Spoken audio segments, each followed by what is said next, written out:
This story begins on a rainy night on a battlefield. On top of the mountain of corpses was Qin Feng, who despite being under the effect of accelerated aging 100 times, had still managed to clear the ruins of the ancient god. A woman holding a dagger praised Qin Feng for being impressive and decided to take the divine artifact called Eye of Judgment. Qin Feng, injured and on the brink of death, asked his sister Qin Xiaoyu why she was betraying him. Coldly, Qin Xiaoyu made it clear that Qin Feng was nothing more than an adopted child whom her parents took in. She did not consider him her brother since he did not share the same blood as her. A blonde man named Song Fei appeared and mentioned that Qin Feng had turned out to be useful. Resting his hand on her shoulder and holding the divine artifact, he smiled and thanked Qin Feng since without him, Qin Xiaoyu and he would never have obtained the divine artifact. To completely drain Qin Feng's lifespan in one go, he had worked hard to obtain the soul-stealing blade that was now embedded in his body. He asked if Qin Feng liked his farewell gift. Qin Feng had raised Qin Xiaoyu after their parents passed away, supporting her in school, and even after the game descended upon the world. He risked his life countless times for her. But now seeing that she had betrayed him, he realized that he had judged her wrongly. Qin Xiaoyu made it clear that after their parents died, Qin Feng kept meddling in her life, giving her orders and controlling her. Before, when Song Fei and she needed his protection, he was still somewhat useful. But now that they had the divine artifact, the only value he had for them was gone. Song Fei lunged at Qin Feng to end his life, promising that he would take good care of Qin Xiaoyu. As death was approaching, Qin Feng promised not to let them get away with it. Just before he could finish the sentence, Song Fei took his life. In 2025, the God-forsaken game descended where the only currency was lifespan. Dying caused a loss of lifespan, while killing monsters granted lifespan. Players could spend lifespan to bring their in-game abilities into the real world. The strong could crush tanks with their own hands, cut airplanes with a sword, and even withstand nuclear explosions with their own bodies. From that moment on, the world changed drastically, and chaos spread. He fought to survive with his sister, enduring countless hardships, barely managing to enter the top 100 of global powerhouses. After overcoming endless dangers and narrowly escaping death countless times, he finally managed to conquer the ruins of the ancient god and obtain the divine artifact called Eye of Judgment. At last, he had the qualifications to reach the top, but who would have thought that the price of his success would be betrayal by his only family? All his efforts in life were nothing more than an interference, and all his struggles only paved the way for another's success. If he could live again, he swore to fight only for himself. But then something happened, and Qin Feng opened his eyes. Surprisingly, he was in his room. He quickly sat up and realized that this was the real world. He was confused since he remembered having died, but once he turned on his phone he saw that it was the year 2025. When looking out the window, he saw the beautiful city, realizing that he had been reborn 9 years ago, the day the God-forsaken game descended to Earth. The next day, his sister, Qin Xiaoyu, kicked open the door and upon seeing that Qin Feng was at home drinking coffee, she got angry and asked why he wasn't answering her calls. She kicked the trash can. Qin Feng remembered that on the day the Forsaken game descended, he and Qin Xiaoyu had a big fight over Song Fei. On the wall were the posters of Song Fei. Before the game descended, Song Fei was a somewhat famous underground idol, and Qin Xiaoyu was his obsessed fan. Song Fei seemed glamorous on the surface, but in reality, he was a complete scoundrel who had deceived many of his fans to take their money and take advantage of their bodies. And to prevent Qin Xiaoyu from being scammed, Qin Feng always forbade her from associating with that guy. But in the end, our boy was accused of controlling her life. Pointing at Qin Feng with her finger, Xiaoyu asked if he was deaf, saying that it was his fault that Song Fei had lost first place this month, threatening him that if Qin Feng did not give her money to help Song Fei rise in rank, she would get angry. Just then, with a cold expression, Qin Feng gave her a strong slap on the face, making her fall to the ground. Her cheeks swelled, and blood began to flow from her nose, and her eyes filled with tears. She could not believe that Qin Feng had hit her. With a piercing gaze, Qin Feng made it clear that he neither had the desire nor the time to argue with her, warning that if she kept barking, he was going to break her mouth. He threw the credit card over her head and said that this was the money their parents had left behind, and no matter how difficult the situation had been all these years, he had never touched a single cent. For the sake of their parents, he decided not to lower himself to her level, but he made one thing clear: from today on, he did not have a sister like her. Xiaoyu began to cry and could not help but get angry. In his past life, to protect Xiaoyu, Qin Feng lost too many opportunities, too many secret treasures and dungeons that required risky exploration, which he gave up. He took out some sleeping pills and using water swallowed them. He was curious, and without this burden, he was going to go far. This time he decided to use his understanding of the game from his past life to get ahead of everyone.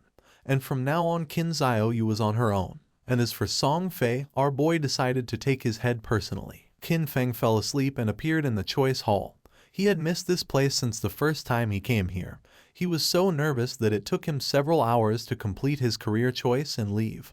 But this time, he had to be faster. In his past life, he chose the warrior to protect Qin Xiaoyu. The warrior class was not weak, but it was no longer the right choice. Now, without the burden of Qin Xiaoyu, he was going to be able to clear solo much faster. Mobility and reaction were the most important things, so without hesitating for a second, Qin Feng chose the assassin class. But then something unexpected happened, and the system reported that the divine artifact Eye of Judgment had been successfully bound. The Eye of Judgment was activated. It had a passive authority. Upon entering the Forsaken game, Qin Feng was going to automatically obtain the highest ranking profession and talent. Our boy was in shock upon seeing that the Eye of Judgment had linked to him after his rebirth, realizing how it worked. As long as the artifact recognized its owner, and even if it was stolen, it would be useless, believing that perhaps this was the reason why he had been reborn. Just then, shadow began to enter his body. Then his body started to change and his hair turned white, becoming a shadow. Qin Feng's appearance had changed. Shadow was the highest level hidden profession for assassins. It was completely different from the warrior profession he chose in his past life. Just obtaining this profession had already given him enormous power. Qin Feng's eyes widened in surprise when he remembered that each profession had a very small chance of unlocking its hidden higher tier profession.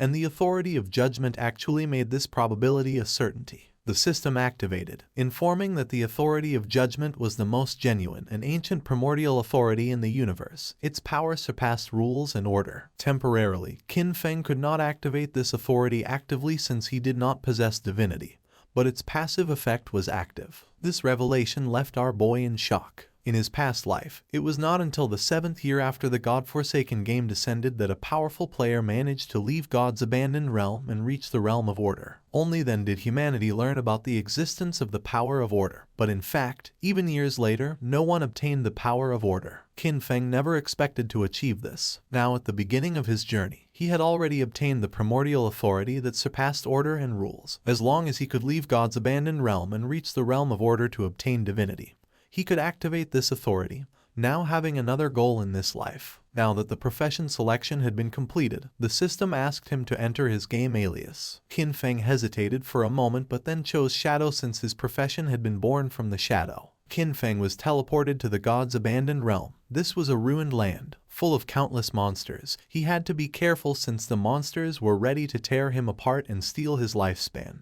One could leave the town, kill monsters and earn tradable lifespan. But if they died in the game, they would lose half of their lifespan, both tradable and non-tradable. Qin Feng was in Shell Town, a safe zone. Here there were no monsters and players could not attack each other, and the lifespan loss speed was multiplied by 1. Many people were dragged into the game. Some had taken a nap after eating and some others had fallen asleep after a long workday, only to end up in this place. Everyone's attention was fixed on Qin Feng.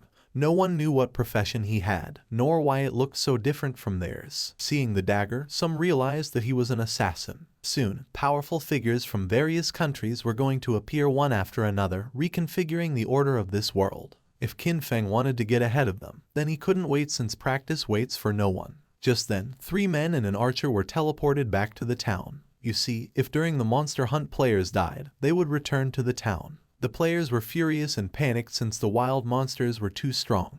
With one bite the monster had taken all their life. They had been fighting against a weak level 1 crawler. But even so, they had only managed to take away a third of its health together, and now that they had died, their lifespan had dropped to half. They asked the archer Lizzie what to do now. Qin Feng started observing her and remembered that archers started with short bows, realizing that she was also a hidden class. Lizzie noticed that Qin Feng was also a hidden class. With a kind smile, she asked if he wanted to team up with them. The monsters outside were really strong, and they couldn't handle them alone. Her team had already been annihilated once, so they had experience. Qin Feng refused and continued on his way. Lizzie's companions mocked him when they saw that he was pretending to be a pro. The 5 of them together had not been able to defeat the monster, so there was no way he could do it alone. According to them, Qin Feng was looking for death. Using the system, Lizzie saw that Qin Feng's alias was Shadow. While our boy was walking towards the exit of the town, Lizzie decided to follow him to see if they could find out what skills he had.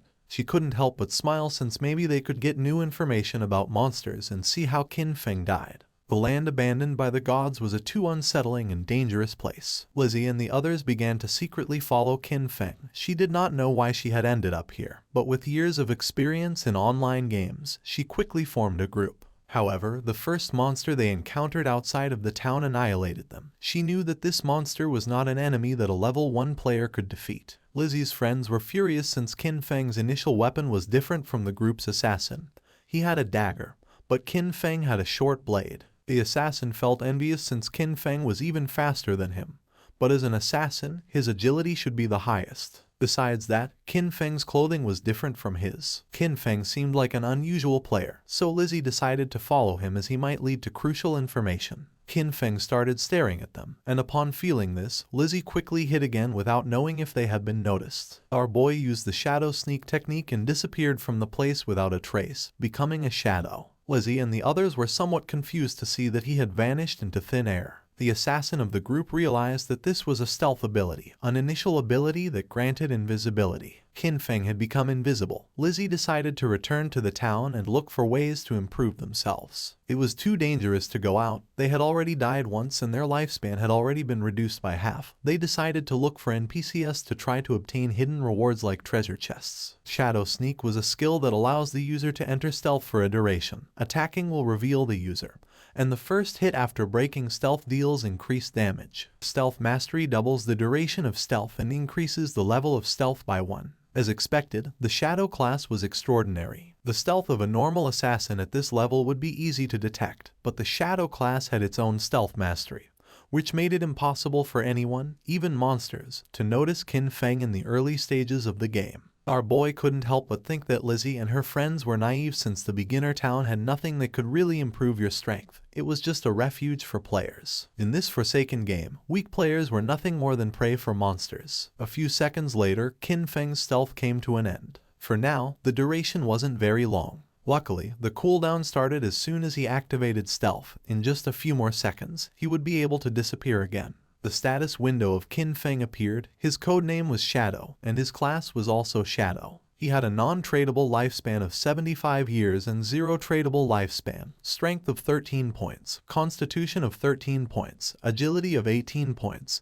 and spirit of 15 points. All players started with base stats of 10, and the different classes granted additional bonuses. The warrior class he had chosen in his past life only gave him 3 points in strength and constitution, but this time, the Shadow class had granted improvements to all stats, and agility had increased by 8 points. He still had 5 free attribute points to assign. Most players use their points on strength or spirit to increase physical or magical attack power, but that was a big mistake. Without losing a second, Qin Feng assigned the 5 points to agility, now being 23 points. This statistic was key since in the early game, no matter how one allocated their stats, the monsters would always deal overwhelming damage to the players, and the only way to kill monsters without taking damage was to increase agility and boost speed. Then something caught Qin Feng's attention.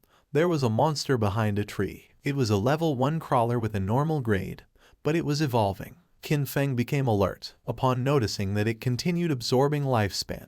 He quickly realized that this monster had been the one who had annihilated that group of 4 players. The crawler felt the presence of Qin Feng. It was somewhat injured because it had lost part of its HP. The monster attacked, but Qin Feng dodged it with a jump. When monsters killed players, they could obtain their lifespan, and if they absorbed enough, they could evolve. Qin Feng activated Shadow Sneak and unsheathed his short blade, and just before the crawler could get close, he disappeared into the air. While the crawler was trying to see where he had gone, Qin Feng appeared above and using Stealth Break Strike, landed on top of the monster and forcefully stabbed his short blade into its head, causing 174 damage, killing the monster and gaining 10 experience points. He did not expect to be able to kill the crawler in a single blow, but then he remembered that attacking the nape of a crawler triggered a critical hit. Just then, a system window appeared informing that the skill Backstab allowed doubling the damage if the attack came from outside the enemy's vision. This explained why the crawler had died in one hit. The skill Backstab had stacked with multiple abilities, creating a terrible damage multiplier. Qin Feng stared at the corpse in silence. He remembered when he played as a warrior. Even a critical hit barely did 40 damage, and he had to fight for centuries just to kill a crawler, almost dying in the process. Once the monster died, it dropped a shining orb that was the lifespan. Qin Feng clenched his fist and absorbed the lifespan, gaining 3 days of tradable lifespan, and 54 years and 155 days of non-tradable lifespan. 5 people had died, each losing at least between 20 to 30 years of lifespan, adding up to a total of more than 100 years. But since the crawler had absorbed it first, Qin Feng only obtained 54 years. For now, the non-tradable lifespan was not useful. But at that moment, the authority of the Eye of Judgment was activated, granting Qin Feng the talent called Infinite Evolution. By killing monsters solo, he had the chance to earn evolution points to upgrade skills. Every 24 hours, he would gain 5 evolution points, and defeating a boss-class monster alone guaranteed evolution points. Currently, he had 5 points. He had infinite evolution and could improve his skills. In his past life, he had never heard of anything like this. No matter what equipment or skill book monsters dropped, its grade was fixed and there was no way to improve it. This was a power beyond rules and order. Our boy decided to try it out and upgrade Shadow Sneak and Backstab. He spent 4 evolution points and the skills were successfully improved. The starting skill Shadow Sneak went from normal to bronze, and the duration increased from 12 seconds to 16 seconds. The breaking stealth attack bonus increased from 60 to 90, and the cooldown time was reduced by 2 seconds. Backstab went from inferior to normal and the damage increased by 5%. The Shadow Sneak now lasted 16 seconds, and with Stealth Mastery it doubled to 32 seconds. With such an extended stealth duration, he could now remain invisible permanently, and if his abilities had been improved earlier, he would have been able to eliminate even a full HP crawler in a single strike. Just then, a boy who was accompanied by a woman mentioned that this game was easy since even a scrawny guy like Qin Feng had taken down a monster alone. The woman praised him, thinking that with his physique he would be able to face 10 people. The boy began to smile and promised to protect her. Qin Feng noticed that there was a monster hidden in the tree. With a confident smile, the boy asked if he wanted to team up with them. Qin Feng sensed danger and disappeared using the Shadow Sneak. Seeing this, the boy thought that his muscles had intimidated him. A spider descended to the ground, making them panic. This was the level 1 and bronze grade monster nurturer. It attacked, ending their lives. Qin Feng remembered that the nurturer was a beginner boss with 16 OHP points. It was not something that a normal rookie could handle, and besides, it had many small spiders under its command. The nurturer began to feed and Qin Feng took advantage of this moment to check how strong his upgraded abilities were. Using the stealth break strike, Qin Feng stabbed his short blade into the spider's eye. It counterattacked, but Qin Feng reacted in time and after dodging the attack, he moved away and became invisible using Shadow Sneak. Our boy's attack caused 338 damage, and in the process, he received 9 damage. He had barely escaped thanks to his agility. Qin Feng had 130 HP points, and if the spider's attack had connected, he would have died instantly. He was impressed to see that his attack had dealt more than 300 damage to the boss. The nurturer enraged and in the process split the trees in the area in half. Qin Feng was aware that these monsters were intelligent, and that the spider would not just stand still taking hits. The spider was attacking indiscriminately to identify Qin Feng's location. Now even the small spiders were on alert, so he could not rush in recklessly. While the spider was distracted, Qin Feng took the opportunity to throw a rock, which hit its abdomen directly, causing 299 points of damage. Qin Feng grabbed another rock and his assumption was correct, realizing that his main source of damage came from the bonus of the skill Stealth Ambush Strike and the class skill Enhancement, so even by throwing rocks he could still deal solid damage. All he had to do now was wait for Shadow Sneak to come off cooldown, and then throw a rock. This way, the rock was going to activate the bonuses of Ambush Strike, Backstab, and Weak Point Attack. Once Shadow Sneak came off cooldown, Qin Feng threw another rock again,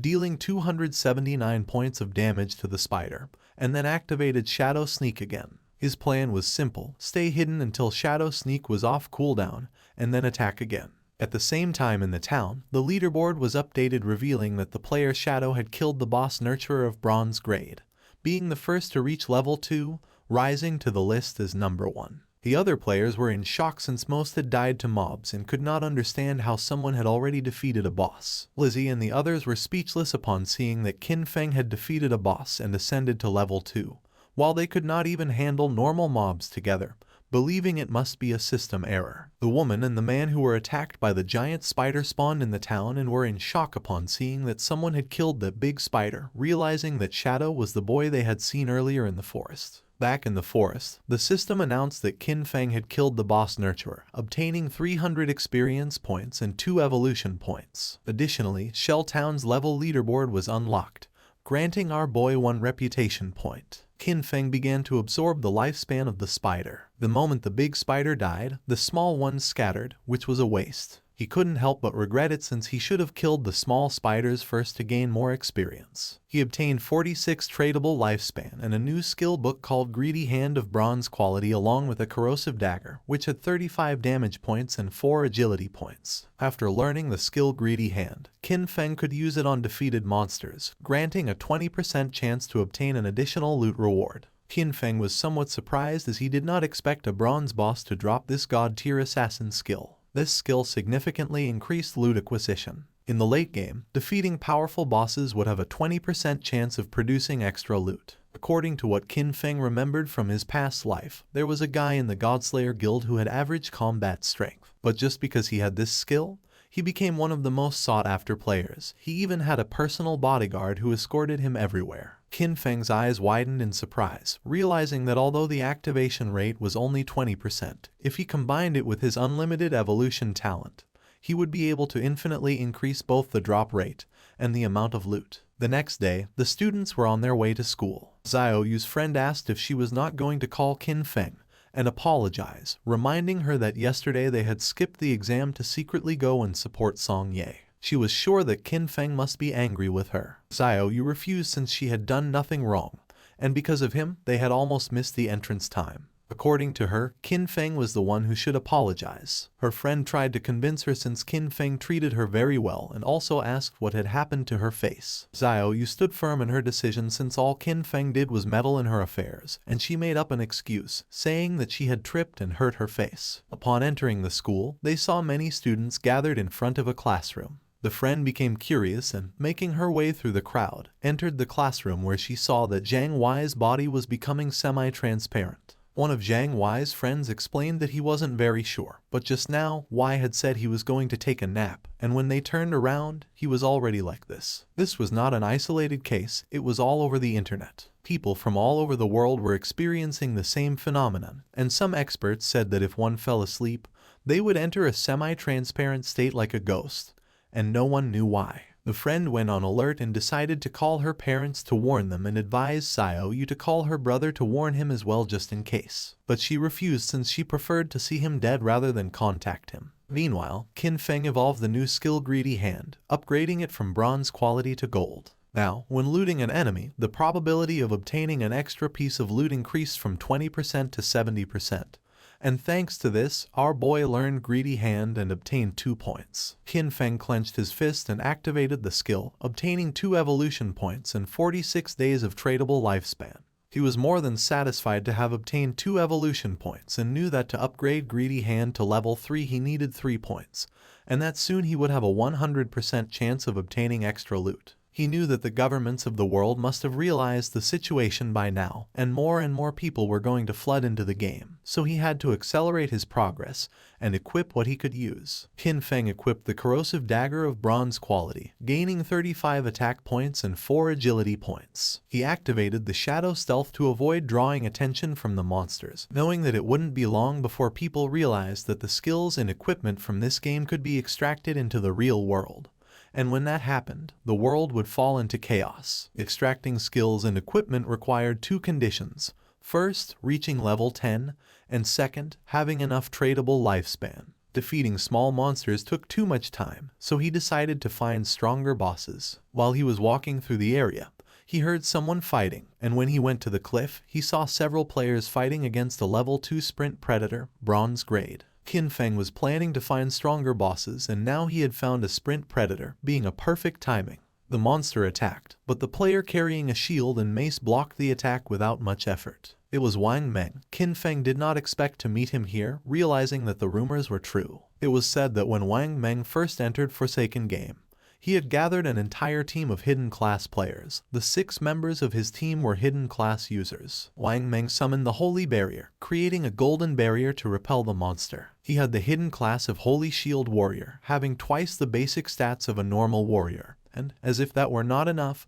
he also had an innate invincibility skill. While the monster was distracted, the mage of the team summoned a fireball which hit directly against the creature's arm. She had the mage class hidden profession called Prophet, which allowed her to inflict double the magical damage of a normal mage and came with an incorporated prophetic fireball. The archer of the team had the hidden profession of the archer class called Sharp-Eyed Shotter, granting the user double the stats of a normal archer, and came with an incorporated rapid shot skill. The priest had the Oracle Priest class, having twice the healing power of a normal priest and a group healing ability. The archer and the mage attacked together, but the monster evaded the attacks without much effort and attacked Wang Meng, forcing him to retreat. The archer panicked upon seeing that the ranged attacks were not hitting, thinking that this boss was too fast. The priest healed Wang Meng, and he decided that the best way to defeat this boss was to keep attacking while the healers took care of healing. Seeing that he planned to wear down the monster's health little by little, Qin Feng thought that Wang Meng was very optimistic, but he knew that he was forgetting the most important thing.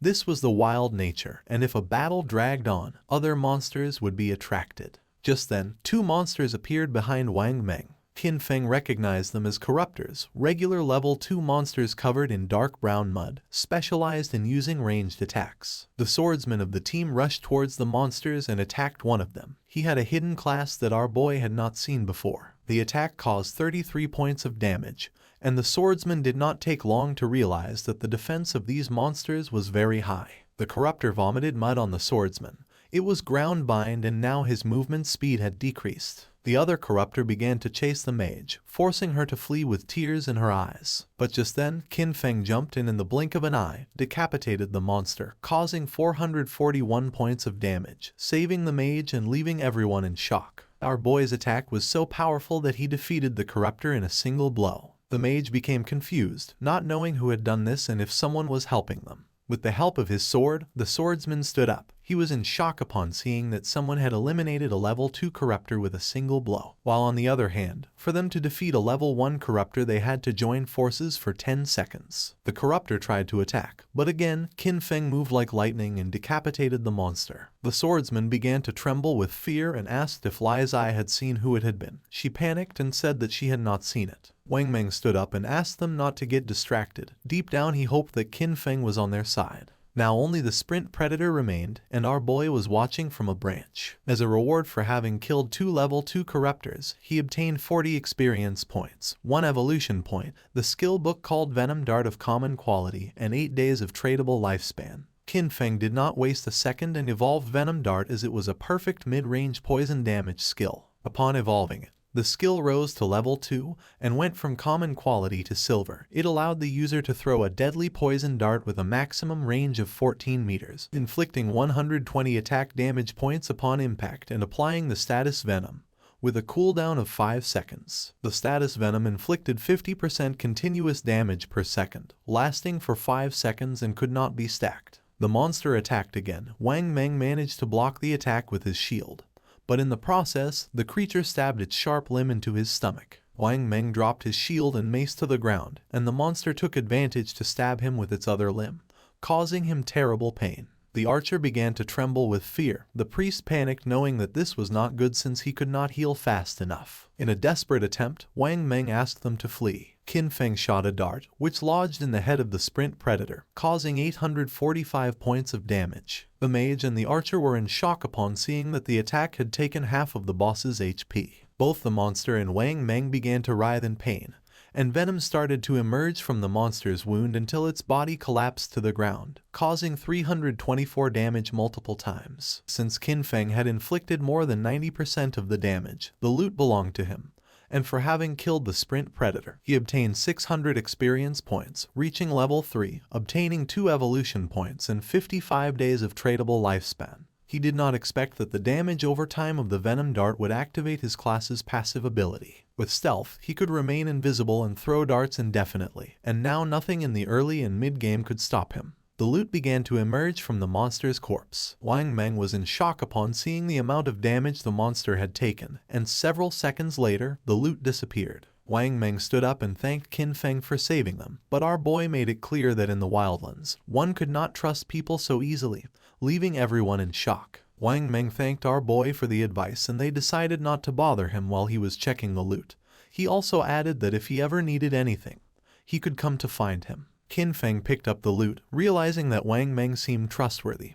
Plus, he had the backing of Daxia's government, which had many resources. Our boy decided to look for a stable sales channel to sell the unused loot. He used Greedy Hand, gaining 3 evolution points and 55 days of tradable lifespan, acquiring Sprint Predator's bronze quality leather greaves. Our boy equipped the leather greaves, obtaining 9 points in physical defense, 5 points in all elemental resistances, along with a 15% cooldown speed. This had been a great loot, since he still had many other class gears and skill books, and once his bag was full, he decided to return to the town and exchange everything for lifespan. His eyes began to shine with confidence since this time his growth was 100 times faster than in his last life. Not far from the area, another team of players was being attacked by more monsters, and seeing that the number of monsters was increasing, they decided it was better to flee. But before they could do so, another much larger monster appeared, and just before the players could escape, the monster attacked with sharp vines,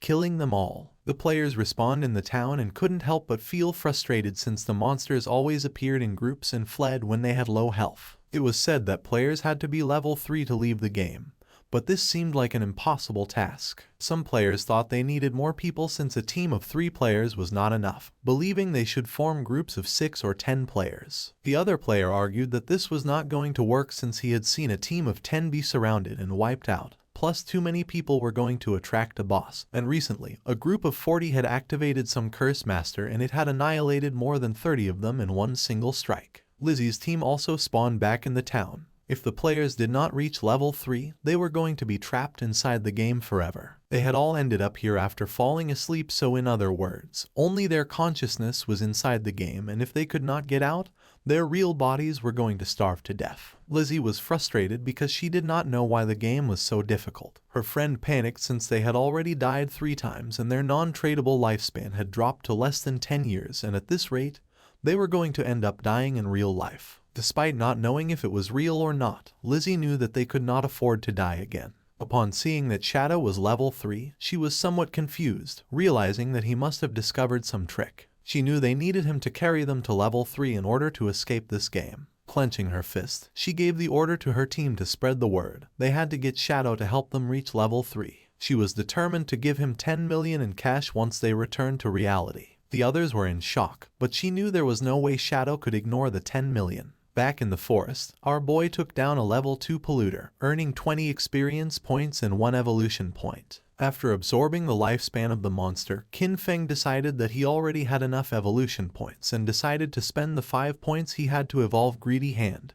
It improved in quality, going from platinum to emerald, increasing the probability of obtaining extra loot to 160%, and now the extra loot had a 20% probability of being 1 tier higher. Qin Feng was amazed knowing that the effect was insane, realizing that if he kept evolving it, it would reach 100% or even 200%. It was raining, and something caught Qin Feng's attention. It was the monster called Curse Master, which was wandering through the forest. This monster was a bronze tier boss and was consuming vital force to advance to a silver tier boss. For Qin Feng, it was normal that this boss had annihilated a team of 40 men. For now, our boy had a full inventory, so even if he killed the monster, he wouldn't be able to pick up the loot, so for now, he decided to mark this place on the map. The boss's evolution took some time, so he thought about emptying his inventory first and coming back later. In the town, the news that someone was offering 10 million for Shadow, the number 1 player on the leaderboard, to help them level up quickly had spread everywhere. People were dying, losing lifespan, so the rich had already started looking for a way to escape, meaning that the commoners were doomed. While people were chatting, Qin Feng appeared in the town, leaving everyone in shock. Using the system, he activated the market stall option, making the system announce that he was selling equipment and skills, with the stall available for only 10 minutes. The players were in shock upon seeing that he was wearing 2 pieces of bronze tier gear, and furthermore was selling 2 more, they still couldn't believe that he had killed a bronze tier boss. One of the players asked why they couldn't see Qin Feng's face. Another player explained that he had enabled the face concealment function, making the in-game appearance match the real one, so for this reason he wanted to remain mysterious. A mage approached our boy's stall and with a curious gaze asked how much for the icicle spell, to which Qin Feng replied that it was 100 days of tradable lifespan. She was Grey Rose, currently ranked 11 in Shell Town, who also had face concealment activated. For Rose, 100 days of lifespan was a lot, so she asked if he could lower the price, to which Qin Feng explained that the common tier skill icicle spell increased a mage's early farming speed, and 100 days was already a bargain. Rose asked if she could use real-world money, but Qin Feng refused to accept it, advising her that if she had cash, she could first buy tradable lifespan and then exchange it with him, and if no one offered more, he was determined not to sell the skill until she had the lifespan.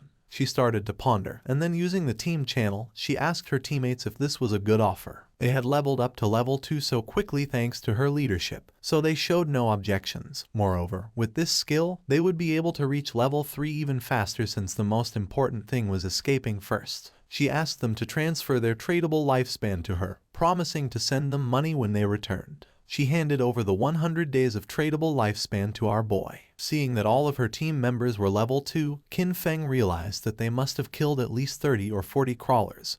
Therefore, their tradable lifespan should be much greater than 100 days. Qin Feng sold the spell, obtaining 100 days of tradable lifespan. Now his tradable lifespan went from 268 days to 368 days. Just then Lizzie appeared and was happy to have found Shadow. With a smile, she gave him an opportunity. In exchange for helping her ascend to level 3, she promised to give him 10 million in money when they returned to the real world. The other players were in shock. She was Jiang Lizzie, and in our boy's past life, she was the leader of a criminal syndicate. Later her syndicate was annihilated by the country. With a confident smile, she said that her father was the president of Dajiang Industries, and seeing that our boy didn't believe her, she asked him to look her up. According to reports, it was said that she used cash to lure people into selling their lifespan, then kidnapped them for forced labor, and those who had resisted had been murdered in reality. Qin Feng coldly rejected the offer knowing that she was scum. Lizzie admitted that Shadow was strong in this game but revealed that no one knew how the game worked yet, so she advised him to team up with her, and in return, she would make sure he lived in luxury, cars, houses, women, and everything he wanted. Qin Feng did not change his mind and asked her to stop blocking his business. He better than anyone knew that cash was worth nothing. And soon, the only universal currency was going to be the tradable lifespan. Lizzie became arrogant and made it clear that if this were the real world, she would have given him a good lesson. With a murderous look, Qin Feng made it clear that if she said another word, he was going to kill her until her lifespan reached 0. Lizzie and her friends felt the pressure and without losing a second, they ran away from the place. A few minutes later, our boy sold the last item from his stall, the Gleam Robe of Tier Bronze. Now he had a total of 546 days of tradable lifespan. Now that he had sold everything, he decided it was time to go deal with the Curse Master. He became invisible. No one knew it yet, but the tradable lifespan could extract skills into reality, and soon this forsaken game was going to plunge the real world into chaos. Along with the real world backgrounds that people once took pride in, soon only personal strength would matter. Lizzie and her team moved away from the area. They're out of breath from running, and Lizzie shares that Shadow not only turned her down but also threatened her. She vows to find and kill him once she's in the real world. While she's thinking this, a man named Mao Li Jun, also known as Lao Mao, approaches her. Lao Mao says he's at level 2 and claims he knows some tricks to level up in the game. He asks if he can take the 10 million offer that Shadow turned down to help Lizzie and her team reach level 3. Lizzie, feeling cautious, asks what Lao Mao means by tricks. Lao Mao tells Lizzie that he normally keeps his tricks a secret, but he'll make an exception for her. He explains that to level up in this situation, you should quickly allocate all your attribute points to agility. Doing this will make your running speed faster than the monsters, helping you win without getting hurt. Lizzie is shocked because she had put all her points into strength. She agrees to Lao Mao's offer but says she'll only pay him 5 million since he's not as strong as Shadow. Lao Mao accepts, mentioning that while Shadow is strong, it was odd for him to turn down such a big amount of money. Meanwhile, Qin Feng arrived at the place he had marked earlier on the map. Still in stealth mode, he notes that the monster has advanced to the silver rank, and the gray fog around it shows it's still evolving. He activates his Venom Dart ability, knowing that the monster's evolution to gold rank will take 7 or 8 hours. Not wanting to wait, he launches the Poison Dart, which hits the monster for 659 damage due to his stealth strike. The poison then continues to harm the monster at 219 points per second. He quickly jumps at the monster, using his Shadow Sneak skill, understanding that the Silver Boss monster's health is 2 or 3 times that of a Bronze level 1. Suddenly, the monster starts gathering a massive amount of magical energy in its hands, making it grow larger. Qin Feng figured he just needed to hit the monster with his Venom Dart skill 2 or 3 times. But suddenly, the monster unleashed a powerful attack, destroying the surrounding area. He explains that this monster is a magic-type boss, with skills that deal a lot of area damage at once. After launching the Venom Dart, he quickly retreated and barely escaped the attack's range. Still invisible, he realized that with his current health and defense, he wouldn't survive if he took the monster's attack directly. As the battle continued, the monster started charging another big attack. Its massive form turned toward him, but he stayed calm, moving carefully across the battlefield while watching his cooldown timer. His hidden shadow ability wasn't ready yet, so he needed to wait for the boss to show a moment of weakness. The plan was simple: wait for the right moment, strike precisely, and disappear before the monster could hit back. Moments later, the creature stumbled, briefly distracted. This was the chance. Without waiting, he moved forward, using his Venom Dart skill. The attack hit perfectly, dealing 659 damage. Almost right away, the venom started working, draining the monster's health by 219 damage per second. Seeing the danger, the monster tried to escape, but Qin Feng wasn't going to let it get away. He followed closely, his eyes focused and determined. The monster was nearly defeated. Its attempt to run away was useless. In a swift movement, Qin Feng vanished and reappeared on the creature's head, slamming it into the ground. The system quickly confirmed his victory. He had defeated the silver-ranked boss. A stream of notifications appeared before him. He gained a total of 1,800 experience points, and leveled up from 3 to 5 instantly. He also received 4 evolution points and a surprising 124 days of tradable lifespan. He chuckled, noticing how a single boss kill boosted him 2 levels and gave him extra evolution points. As the monster's body turned into loot, he used his evolved skill, Greedy Hand. The air shimmered as a system screen confirmed the loot was collected. The rewards were even better than he expected, with another 4 evolution points and an extra 124 days of tradable lifespan, doubling his gains. The generous rewards made him smirk. 2 extra bonuses right away were impressive. He realized the silver-ranked boss had given him a total of 12 evolution points and 372 days of tradable lifespan. Just as he was taking in his rewards, another system prompt appeared, revealing an unexpected bonus. The secondary effect of Greedy Hand had kicked in, upgrading one of his looted items from silver to gold rarity. He looked at the notification with interest. A gold tier item. It made sense why Greedy Hand was considered a Jade level skill. It could enhance loot beyond its original quality. His focus then turned to the scattered loot. 7 or 8 pieces of gear had dropped, but he only had 10 slots left in his backpack. He sighed, realizing that running back each time he defeated a boss would waste a lot of time. He knew that a storage ring or something similar would have been perfect to solve this problem. Just as Qin Feng was about to check out a specific item among the loot, the scene suddenly shifted back to the Shell Town. There, the mage from Wang Meng's team appeared in a flash of light, her face showing relief. She was finally back, all thanks to Wang Meng. As the rest of the team followed, they thanked him, admitting that without his leadership, they wouldn't have reached level 3 and returned safely. But Wang Meng brushed off their praise, saying their progress was due to everyone's hard work. The mage, however, couldn't let go of a lingering regret. She sighed, wishing she had managed to add Qin Feng as a friend in the forest. She thought maybe it was because she had been covered in mud at the time. Her teammate reassured her with a playful grin, saying that with her new outfit, she looked great, and surely the mysterious player wouldn't reject her again. As they chatted, a system announcement echoed through the town. The leaderboard had been updated. Shadow had reached level 5. The news shocked the players in town. Someone couldn't believe how Shadow had jumped from level 3 to 5 so quickly. The only explanation was that he must have defeated a powerful boss monster. Another player mentioned that just 10 minutes ago, he saw Shadow casually selling gear in the town square, and now this. Another guy said that his sister had just turned 18, and if Shadow liked her, it would be a big win for their family since having Shadow's help with leveling up would be a game changer. His friends quickly dismissed the idea, reminding him that Shadow wasn't interested in 10 million cash, so he wouldn't be interested in a matchmaking proposal. Back at Wang Meng's camp, his team was starting to worry. They had just celebrated reaching level 3, only to find out that Shadow had already moved far ahead. But Wang Meng stayed calm. He told them to put their worries aside for now. They needed to log out, return to reality, and warn their families and friends about this dangerous game. As their bodies started to fade, the system confirmed their logout. Wang Meng's last words were serious. If the world was heading toward chaos, they had to prepare their loved ones. The scene shifted to the real world. Wang Meng's eyes opened, and a voice quickly called for the captain. He wasn't just any player. Wang Meng was a police officer. His fellow officers rushed to him, visibly worried. One admitted they were scared because his body had started to turn transparent while he was unconscious. The terrifying truth was clear: if a player died in the game or lost all their life,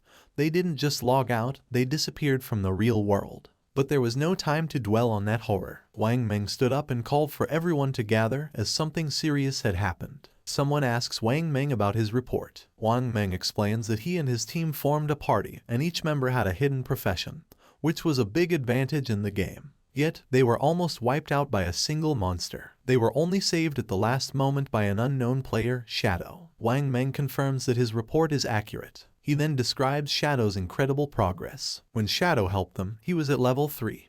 But by the time Wang Meng and his team reached that level, Shadow had already moved up to level 5, a huge jump of 2 levels. This news worries the higher-ranking officers. One of them asks the obvious question: does this mean Shadow is now the strongest player in the world? How did he level up so quickly? The speculation starts, and Wang Meng suggests that maybe Shadow defeated a high-level boss monster or did something equally impressive. Another officer, curious about the details, notices an inconsistency. According to Wang Meng, Shadow was already at level 3 when he saved them. If that was true, why didn't he log out like the rest of them? Could it be that Shadow had no close family or friends waiting for him in the real world? A female officer comes up with a daring idea. She thinks Shadow might be a transmigrator, someone who shows up suddenly and gets stronger fast, as if destined for power. She says that transmigrators are often orphans, which might explain why Shadow hasn't come back to reality. Her words make the room go silent, and realizing the weight of what she said, she blushes with embarrassment. A senior officer, not impressed, calls her NEU and tells her to stop making jokes during a serious talk. He dismisses her idea, saying she's been reading too many novels. Then, shifting back to the main subject, the officer shares some crucial information. Secret reports from the higher-ups reveal that researchers are studying a worrying pattern.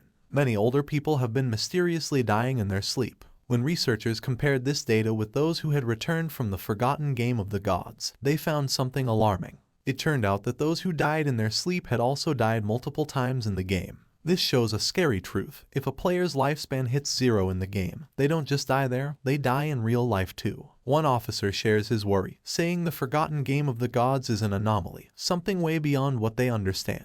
The head officer agrees, suggesting that they might be facing an invasion by unknown beings from higher dimensions. The room goes quiet as everyone takes in this heavy thought. Without delay, the head officer moves on to urgent matters. He tells everyone that the higher-ups, probably the government, have given an emergency order. All officers must form vanguard teams based on their locations, enter the forgotten game of the gods, and gather as much information as they can. This is no longer just a police issue. The government is setting up a special force to handle this unique crisis. He highlights the global scale of the problem. Every nation is rushing to explore and understand this new reality, and falling behind would mean losing international standing. For national security, they must gather information at all costs. The head officer then announces his decision. NEU will be the captain of Team 1. She accepts the role without hesitation. Wang Meng is appointed as her vice captain, and they are given the power to pick their team members. Wang Meng nods, understanding how important their mission is. The head officer then turns his attention to Shadow, the mysterious player Wang Meng met. Based on Wang Meng's story, Shadow doesn't seem to have bad intentions. Because of this, the head officer orders NEU and Wang Meng to try and befriend him. Their goal is to find out who Shadow really is and work with him. He explains why NEU is in charge. Her deep knowledge of games and stories makes her the best choice to investigate someone like Shadow, whose abilities and actions seem almost like those in myths. The head officer hopes that NEU and Wang Meng can make Shadow an ally, someone who could represent them in the game. If they succeed, they will get access to vital information that could give them a strategic edge. The other police officers are tasked with keeping public order and stopping any mass panic. With that, the meeting ends. As the sun sets and casts a golden glow over the city, the officers get ready for the challenges ahead. The next day, the scene shifts to a high school where the protagonist's younger sister sits at her desk, lost in thought. Around her, students chat excitedly about recent news. A small group nearby talks about a surprising discovery. Chang-wai, the student whose body had started to vanish, has reached level 3 in the game and logged out safely. One of the girls shares that Chang-wai revealed something important. If several people from the same district fall asleep at the same time, they will all end up in the same starter village in the game. This news stirs both excitement and worry among the students. Another girl, alarmed, insists that this won't work. She feels she must bring her parents into the game. They have no gaming experience, and she's scared something might happen to them if they enter unprepared. But another student disagrees, saying they shouldn't rush to involve their parents yet. They should focus on getting stronger first, so they can protect their families when needed. Meanwhile, the protagonist's younger sister looks at her phone, deep in thought. A nagging frustration grows inside her. Why hasn't her brother reached out to her yet? With something as big as the forgotten game of the gods happening, she expected at least one message from him. But there's been nothing. He hasn't checked on her or even apologized for hitting her earlier. That was completely unlike him. In the past, whenever they argued or she upset him, he would always find a way to make peace. But today, there was only silence. No apologies, no attempts to make things right. Even their parents had never laid a finger on her, yet he, her brother, had struck her. Still upset, she tries to justify her actions. All she did was skip class to see Song-fi's concert. Was that really such a big deal? She pouts, deciding that unless her brother calls and apologizes at least 1,000 times, she will never forgive him. Her annoyance quickly turns into excitement as she starts talking about Song-fi. Looking back, she's glad she went to see him yesterday. Once the forgotten game of the gods takes over, she might not have many chances to go to his concerts. A dreamy look appears on her face as she remembers last night, thinking about how close she was to him during the show. She pictures Song-fi on stage and can't help but gush over how amazing he was. Then, she realizes something.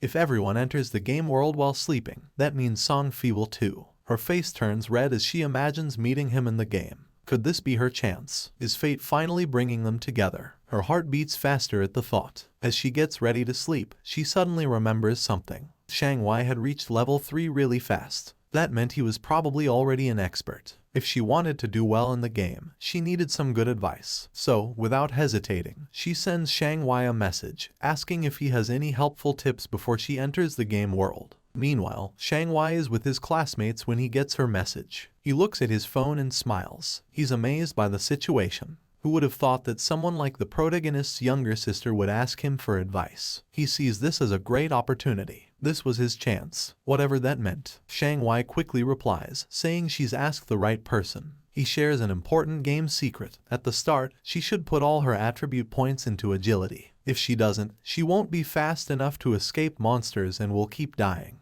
She asks if this is true even if she chooses a mage class. Chang-wai assures her it is. Agility is useful for mages too, he explains, because it boosts casting speed, which is key early on. Still unsure, she asks what if she still can't win after improving her agility. Chang-wai confidently tells her not to worry. As long as someone in their village reaches level 5, the village's teleportation formation will activate, connecting all the starter villages. Once that happens, she can just join a random party to help her level up, and he will come find her when the teleportation circle is active. Hearing this, she feels very happy. Lying on her bed, she smiles to herself, thinking how handy people like Chang-wai are. Just like that, she's found someone to help her out. As she starts to fall asleep, another thought pops up. This is great. She'll get into the game before her brother, level up quickly, and become strong. When her brother finally joins, she'll make sure he has a tough time. No help, no support, he'll have to manage on his own. Happy with her plan, she drifts into sleep, excited for the adventure ahead.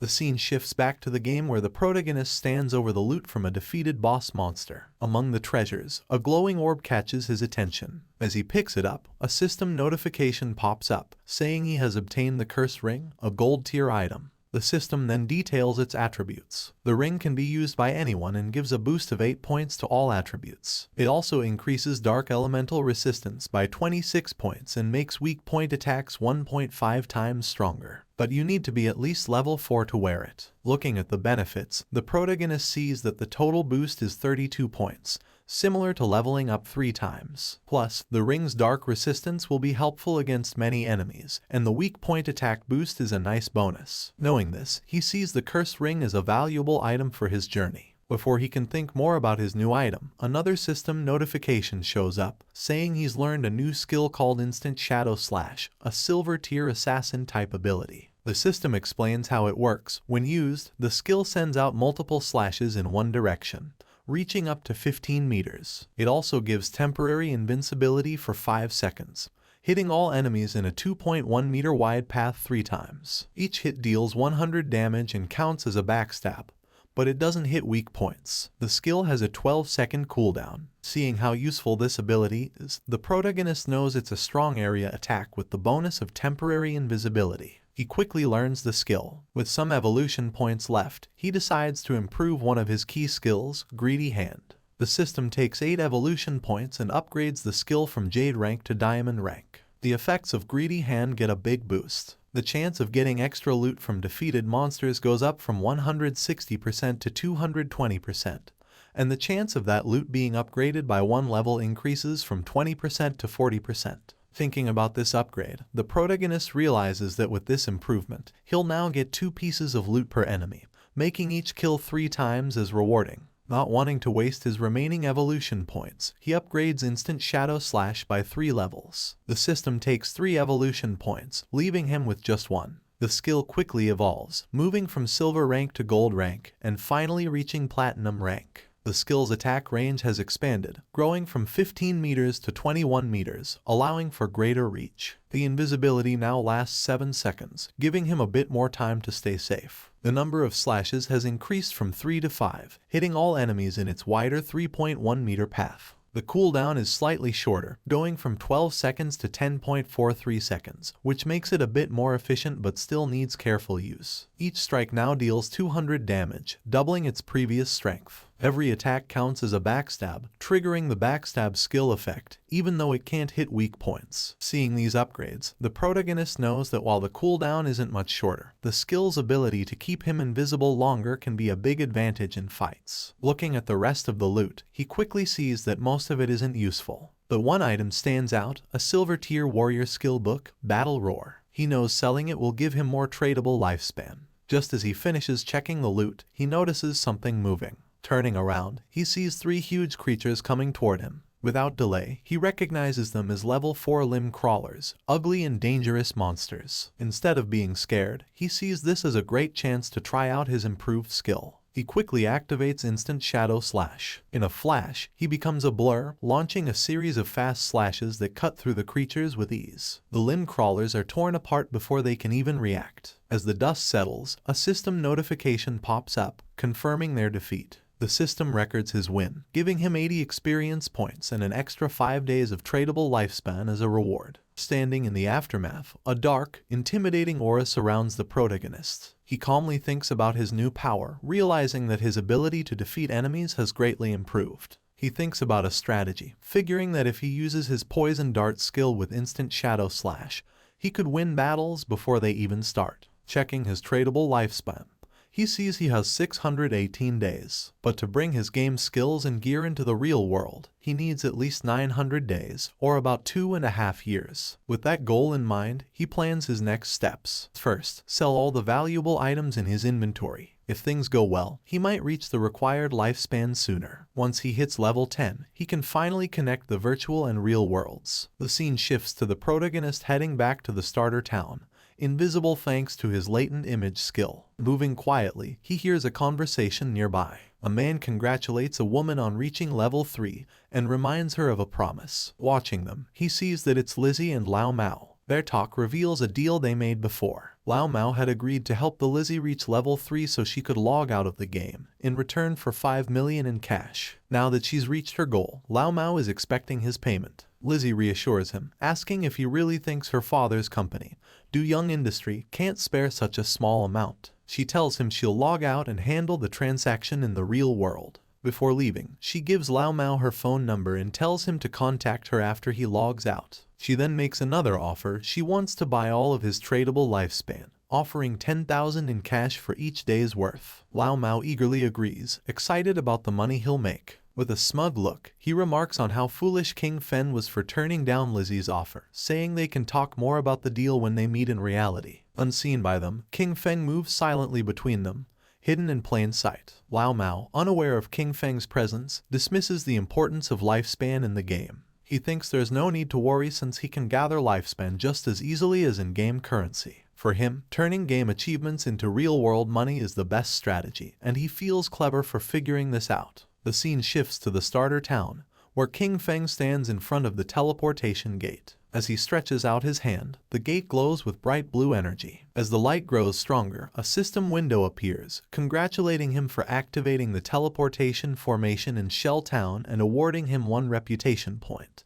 The system explains that he can use the teleportation gate once a day for free, but using it more will cost tradable lifespan. However, since no other teleportation gates in the game are active yet, it's not useful right now. King Feng thinks about the teleportation system, knowing it's a two-way setup. Just activating one side doesn't help. Another player in a different starter town needs to reach level 5 and activate their gate for it to work. He remembers that in his past life, Song Fi was in Firefly Town. To stay ahead, he sets up an altar that will alert him as soon as someone activates the Firefly Town gate. He's not just waiting, he's getting ready. The moment that gate is active, he'll be prepared to face Song Fi. As he moves deeper into the city, his thoughts are on his main goal. While teleporting between towns is important to most players, he knows the real challenge is still ahead. His true aim is to reach level 10 and enter the God's Abandoned Realm, where he can finally activate his authority. Only then will the real challenge of the God-forsaken game begin. A bit later, he sets up his shop, and a system notification appears, letting all nearby players know that he's selling equipment and skills, but only for 10 seconds. It's a first-come, first-served chance. The reaction is immediate. Players get excited, rushing toward him and calling him an expert. Some say they've been waiting for this moment, saving up tradable lifespan just for this. One player proudly mentions he has saved up 150 days worth, while another remembers that the last time King Feng set up shop, he sold an icicle spell, which helped Gray, the buyer, climb to second place in the rankings. Another player, thrilled, discovers a silver tier skill book called Battle Roar, a warrior-only ability, and decides to buy it without a second thought. A system notification pops up, confirming the Battle Roar skill book has been sold for a huge 300 days worth of tradable lifespan. The players around are stunned. One questions if a single skill book is really worth that much. Another player dismisses him, explaining that Battle Roar greatly increases a warrior's ability to farm monsters. With this skill, the 300 days of tradable lifespan can be earned back in less than 2 days, making it a very smart buy. Understanding the value of what King Feng offers, the rest of the players rush forward, desperate to buy anything before it's gone. In just a few seconds, everything is sold out. Looking at his system window, King Feng checks his earnings. In just 1 minute, he gathered 650 days of tradable lifespan, bringing his total to 2,174 days. But he's still not satisfied. To bring his attributes, skills, and equipment into the real world, he needs much more lifespan. Meanwhile, some players complain about not getting a chance to buy anything. They ask if he'll set up shop here again, and he confirms he will. Suddenly, a female player calls out to him, saying she has a treasure and asks if he's interested in making a deal. As he turns to look, he recognizes her. She's one of Wang Meng's teammates. The system quickly identifies the treasure as a space ring with 12 inventory slots. It adds that the ring doesn't take up King Feng's backpack or equipment slot. King Feng is momentarily taken aback. He knows the true value of the space ring. It's a rare storage item that doesn't use up a ring or backpack slot. Since players can only carry up to 3 storage backpacks, an item like this is invaluable. He understands that while space rings can technically drop from any monster, the chance is incredibly low. The fact that this girl, with her prophet profession, got one so early in the game is amazing. Her luck is incredible. Without delay, he asks for the price of the ring, already figuring out its true worth. In his past life, a 12-slot space ring like this sold for an astounding 3,600 days worth of tradable lifespan. But instead of asking for lifespan, the girl surprises him with her offer. She doesn't want his lifespan at all. Instead, she asks him to add her as a friend and team up with her to defeat a boss monster. King Feng agrees right away, and a system notification pops up, confirming that player Big Plum has accepted his friend request. As they leave Shell Town, King Feng asks Plum about the boss monster she needs help with. Plum explains it's a gold tier boss, but she didn't catch its name because it was too far away. She says it's located on a worn-out boat in the swamp. King Feng is surprised. Could it be the Golden Ghost ship? He knows this ship is a rare special boss that can show up at any level. Its appearance rate is very low, but when it appeared in the past, it caused big guilds to fight fiercely over the strong gear it dropped. Just spotting this monster could start a big battle. But from what Plum says, he thinks this version of the Golden Ghost ship is probably around level 5, making it the easiest to beat. Still, he wonders how Plum found such a rare boss so near the starting town. His mind races as he tries to figure it out. The space ring, her link to Wang Meng's team, a gold tier boss showing up as if by luck. A thought hits him. Could she be the rumored koi fish from his past life? He recalls whispers from before. People said someone in Wang Meng's team had crazy luck, finding rare bosses, treasure chests, hidden palaces, and ancient temples just by wandering. He used to think it was just a cover-up to hide their real info. But now, looking at Plum, he realizes the rumors were true, and she's right in front of him. Deep in thought, he stares at her, trying to understand what it all means. Plum notices his gaze, blushes, and asks why he's looking at her like that. Snapping back, King Feng tells her it's nothing and focuses back on their journey. As they step past the main gate of the starting town, they don't notice a figure lurking nearby. A bald player hides behind a tree, watching their every move. The scene shifts to a group of tough-looking players, where a long-haired man stands in front of a bunch of bald players, speaking with authority. He talks about his past victories, like leading his team to conquer the overlord of Sand City. With confidence, he tells the bald players that if they follow him, he will make sure they succeed in the game. Before he can say more, the bald player who is watching King Feng runs back and reports that the target has left town with a girl. The boss smirks. He laughs at the news, thinking King Feng is just another young guy,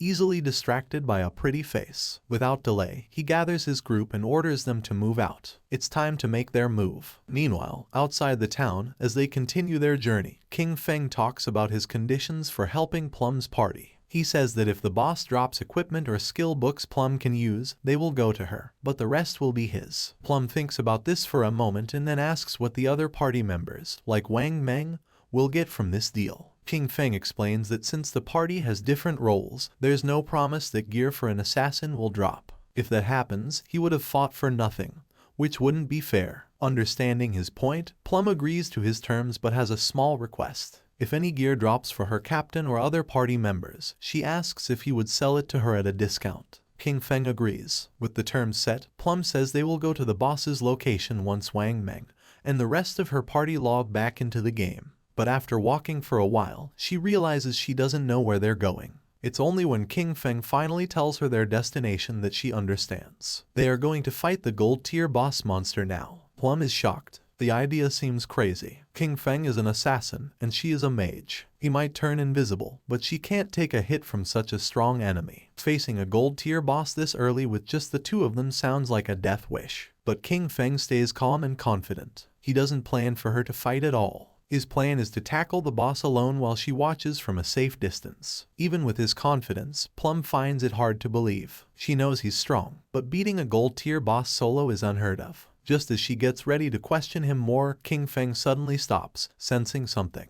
Without a word, he uses his latent image skill, and he disappears into thin air. Plum is left there, stunned. She looks around, trying to understand what just happened. Moments ago, he was next to her, and now there's only empty space. Confused, she calls out for him, but there's no answer, just silence. Meanwhile, hidden behind a tree, the group of bald-headed players keeps watching King Feng and Plum from afar. Their leader smirks, sure they have the upper hand. But then one of the players notices something odd. King Feng has vanished. Confused, they look to their boss for what to do. Without a second thought, he dismisses it, thinking King Feng must have tricked Plum and left her alone. Grinning wickedly, he orders his men to move in, planning to capture Plum first and have some fun before anything else. As they rush forward, their boss reminds them of his promise that sticking with him means a good life. Now, he claims, even women are falling into their laps. But just as they get close, a shadowy figure appears right in front of them. The leader stops, his grin fading as he looks into the swirling dark aura before him. Confusion flashes in his eyes. What is this? Before he can react, King Feng uses his instant shadow slash skill, and in a blink, it's over. A cold gleam slices through the air, and the group falls, lifeless. Their bodies drop, torn apart before they even know what's happening.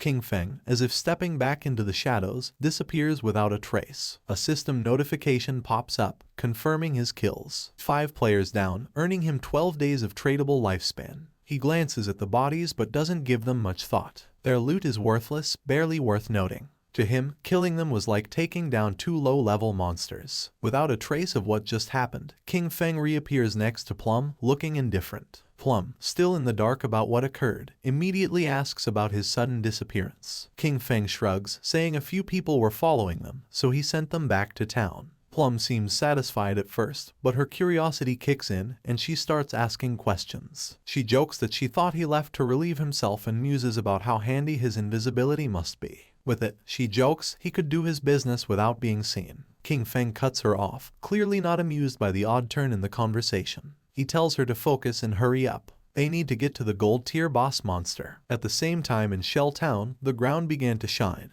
And just then, King Feng's sister spawned as a healer. Her eyes widened in surprise upon seeing a magic staff. She picked up the staff realizing that everything was real, so much so that she could even feel things. The player's attention was fixed on her, realizing that she was another newcomer. She was happy since she had obtained the hidden class sacrifice, thinking that it must be very powerful. She firmly believed that with this class she was going to capture Song Fei's attention. She was worried about knowing where Song Fei was right now and if he knew the secret about the starting points. Her eyes began to shine with rage at the thought of where Qin Feng might have gone. He was always looking after her all day, but when the critical moment arrived, he couldn't be trusted at all. She decided to stop thinking about it since she now had a hidden class and Jiang Wei had promised to help her level up. From now on, King Feng would have to manage on his own because she was not going to worry about him. Her attention fixed on the leaderboard, leaving her in shock upon seeing that rank 1, Shadow, was level 6. She was furious because Jiang Wei was only level 3, and yet dared to boast about how powerful he was. Realizing that Shadow was the true expert, she thought that if she could stick close to Shadow, she would be able to level up faster than with Jiang Wei. But a question came to her mind: where should she go to find that expert? Not far away, there was a group of players talking. They were worried because they couldn't contact Swaying, the healer of the party. It was Wang Men's team. He knew they didn't have time to wait for him, so he asked if anyone had any ideas. One of them, somewhat concerned, explained that they couldn't kill mobs without a healer. The other player argued that they weren't experts like Shadow, who could farm alone, suggesting finding another healer to party up. While they were trying to find a solution, someone greeted them, and when they turned around, they saw King Feng's sister. For her, this opportunity was perfect. With a smile, she asked if they needed a healer, revealing that she had the hidden class life sacrifice. Meanwhile, in the forest, King Feng and Plum were on top of a cliff with a swamp at the bottom, where they saw the Golden Ghost ship lurking.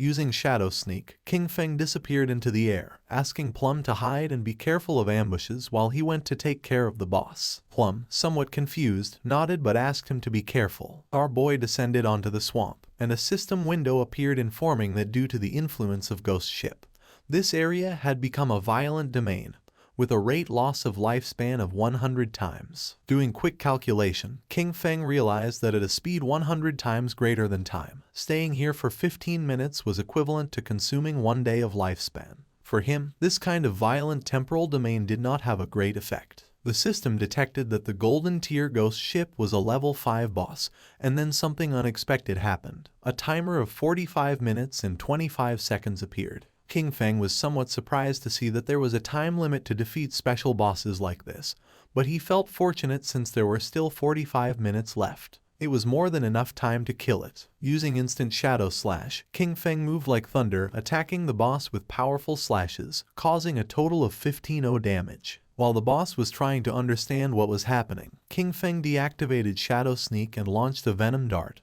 which hit the ship's bell directly, activating Critical Hit and Stealth Break Strike. While the poison was causing continuous damage, Qin Feng distanced himself from the boss. To climb at the Golden Ghost ship, there were some challenging points. First of all, many people did not know what its weakness was and believed it had to be its skeletal body, or the ship. But in reality, the weak point was the ghost fire bell located at the tip of the ship. The boss enraged because when its weakness was attacked, it controlled the surrounding water. The boss prepared a massive AI attack, making pillars made of water emerge. Evading the attacks, King Feng began to approach the boss. The water pillars had abnormally high damage, and early-stage warriors wearing silver armor sets could barely take a hit. He was happy since his shadow class had high agility, otherwise, he wouldn't have been able to dodge. At that moment, hands emerged from the swamp. Decaying zombies known as ghosts began to surface. King Feng remembered that once the AoE attack ended, the boss would summon 12 decaying water ghosts,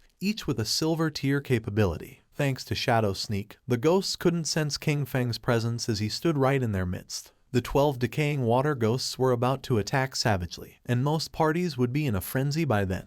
And as if that weren't enough, the Golden Ghost ship would summon a decaying water ghost every 3 minutes. If you weren't fast enough in dealing with them, their numbers would only increase more and more, resulting in total party elimination. But since he had been invisible from the start, they wouldn't be able to detect him. He just needed to find the perfect angle. Using instant shadow slash, he started moving quickly and destroying all the ghosts at once. While our boy was taking care of the monsters, Plump was watching from the cliff. She was trembling and red, realizing that this was the power of the ranked 1 expert, Shadow. To her, he was too powerful since he appeared and disappeared without a trace. In the blink of an eye, he had already taken more than half of the boss's health without even giving it a chance to counterattack. But to her surprise, King Feng communicated with her through chat and, calling her by the nickname Little Black, revealed that he was going to die in a while, leaving her in shock. With a confident expression, King Feng said that there was nothing to worry about and the only thing she had to do was wait for him to revive. Plump panicked as she thought our boy had the advantage,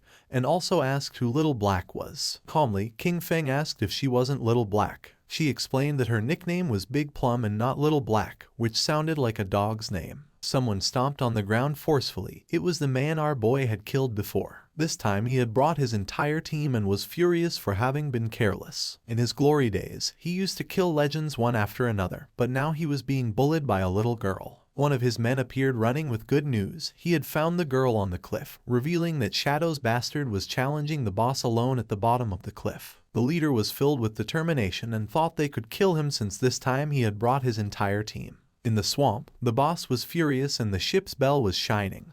King Feng was in stage 4 and the most difficult to deal with. The boss raised the ore, creating powerful waves. When it was at half health, it launched massive Aeos Soul Surge. The waves started traveling through the swamp, making Plump's eyes expand in fear. The Soul Surge disabled our boy's invisibility skill, and something started emerging under his feet. In the next second, a powerful giant pillar of water trapped his body, taking away 1059 points of damage. The system confirmed his death. Our boy lost 326 years of non-tradable lifespan and 1087 days of tradable lifespan. The leader, who was on the cliff, was pleased thinking that King Feng had become arrogant after being called an expert several times. To him, our boy was a fool for believing he could challenge a gold boss alone. Seeing King Feng's lifespan lying on the ground, he and his men started running like mad towards it. They didn't know Shadow was so rich, realizing that such a large orb of light must contain at least 100 days of lifespan. They decided to kill the boss now that it had low health, believing that at the same time they could collect our boy's lifespan. But once they took another step, they appeared in the sky. The leader was confused, not knowing what was happening. He and his men were teleported back to Shell Town. They felt frustrated without knowing why this boss was so powerful, and how the player Shadow had attacked it until leaving it at half health. Some were furious since just after entering the swamp, the boss had instantly killed them with the water pillar, not to mention that the swamp was full of small mobs.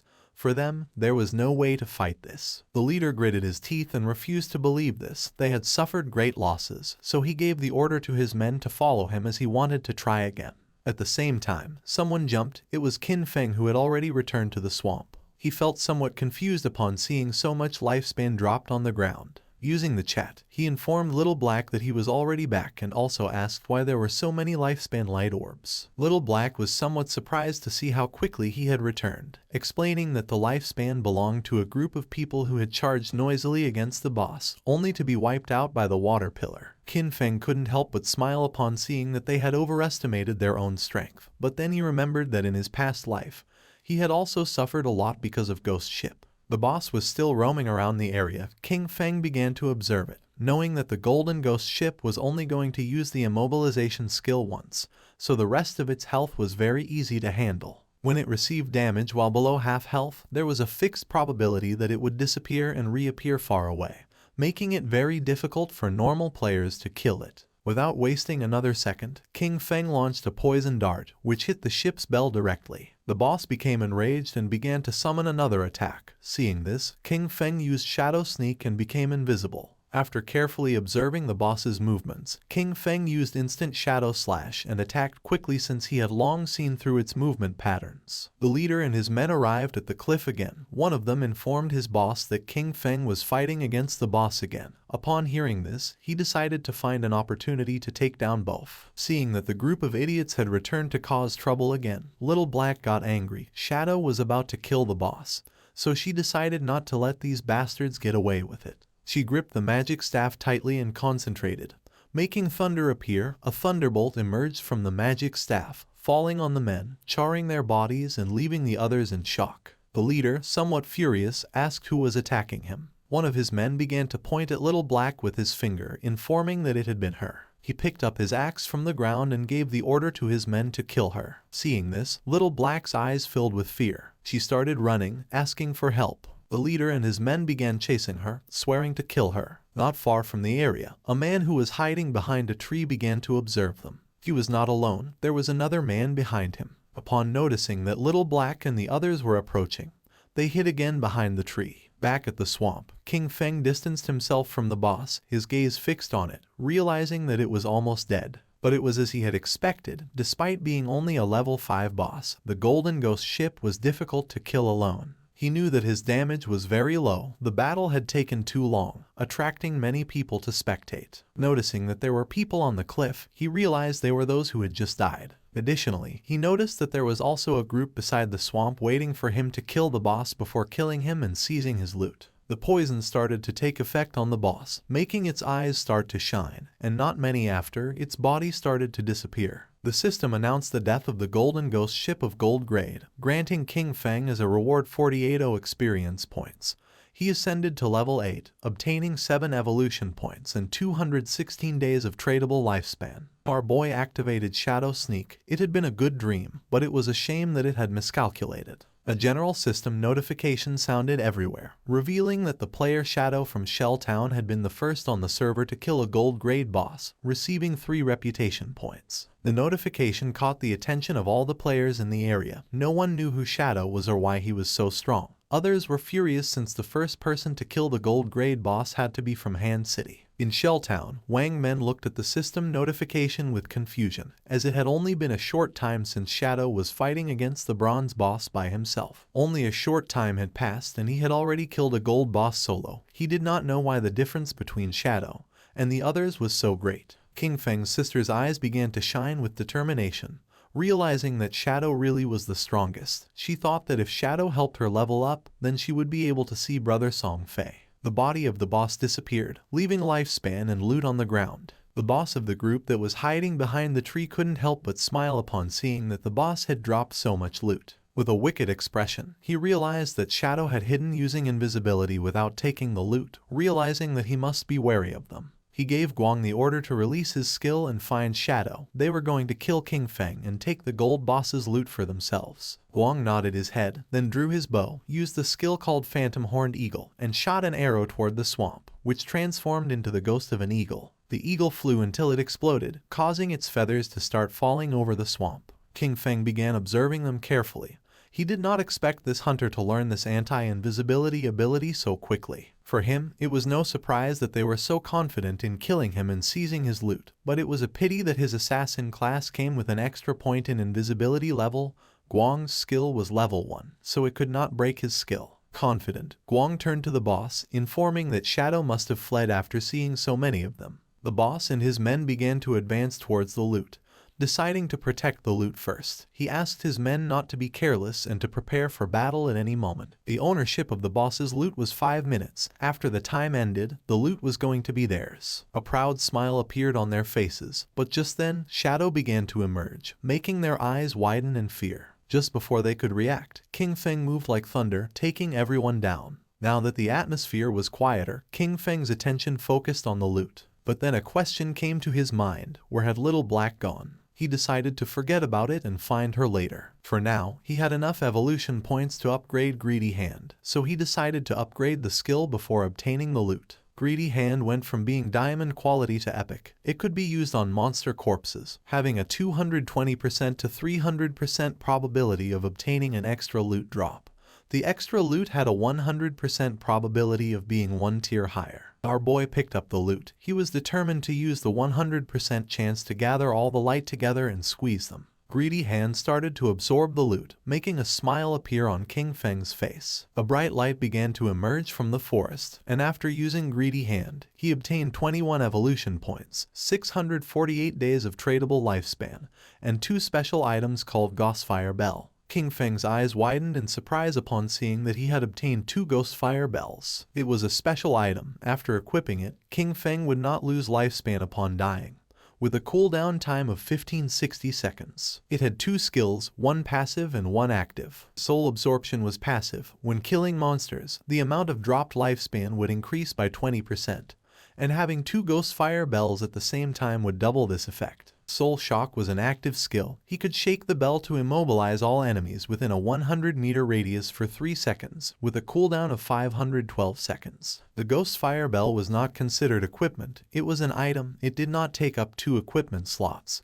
and 2 Ghostfire Bells only occupied 1 inventory slot, making it very convenient. While he was distracted, Little Black contacted him through chat asking him to come save her. Shadow became alert and asked with a worried expression where she was. King Feng, somewhat worried about knowing where Little Black was, the only thing he heard through the voice chat were her screams asking them not to come near her. Little Black was very scared since the leader and his men had already cornered her. They praised her for having strong resistance, but revealed that there was nowhere to escape, advising her to come over calmly, promising that they were going to make her feel so good that she would ascend to heaven. She clenched her fist, and when she looked back she saw that she was at the edge of the cliff, determined not to give these bastards the kill. Without thinking too much about it, she threw herself backward off the cliff, leaving the leader and the others in shock. Her body began to descend rapidly until it forcefully hit the ground, causing her terrible pain and making a pool of blood appear. Her body began to disappear and turn into lifespan. The leader peeked over the cliff and felt somewhat confused upon seeing that she had really jumped, thinking that she was quite resolute. Little Black informed our boy that he no longer needed to save her, since she had died and returned to the town. She felt relieved, as it was good that the tradable lifespans of their party were all on Captain Wang Meng. King Feng felt relieved and asked Little Black to wait for him there, as he was going to pass the stuff to her. She felt happy and praised our boy for having worked hard. He collected all the lifespan that was in the area. This time he had 1 big. His tradable lifespan had reached 3115 days, and he even had 21 evolution points. He decided to use the points and evolve Greedy Hand. A system window appeared, informing that the skill Greedy Hand had already reached epic. It required 10 times the evolution points to keep evolving. The system asked if he wanted to spend 210 evolution points to evolve this skill. King Feng was not surprised. For him this was to be expected. It was not so simple. The higher the level of the skill, the more evolution points it consumed to evolve. He decided to forget about it and first raise his attack skills, since the higher his damage, the stronger the boss he could face would be, and in this way, he would be able to receive better loot. He concentrated, and instant Shadow Slash went directly from Platinum to Diamond. The attack range of the skill increased from 21 meters to 27. The duration of invisibility stayed increased from 7 seconds to 9. Now he could perform 7 slashes on all enemies along the way instead of 5 slashes, with a total duration of 10 seconds. The length of the slash increased from 3.1 meters to 4.1 meters, and now each slash would cause 300 additional damage instead of 200. He used 10 evolution points and now only had 3 points left. The initial skill Backstab enhancement went from normal to gold, skipping bronze and silver. When using Backstab, damage would increase by 30% instead of 15%.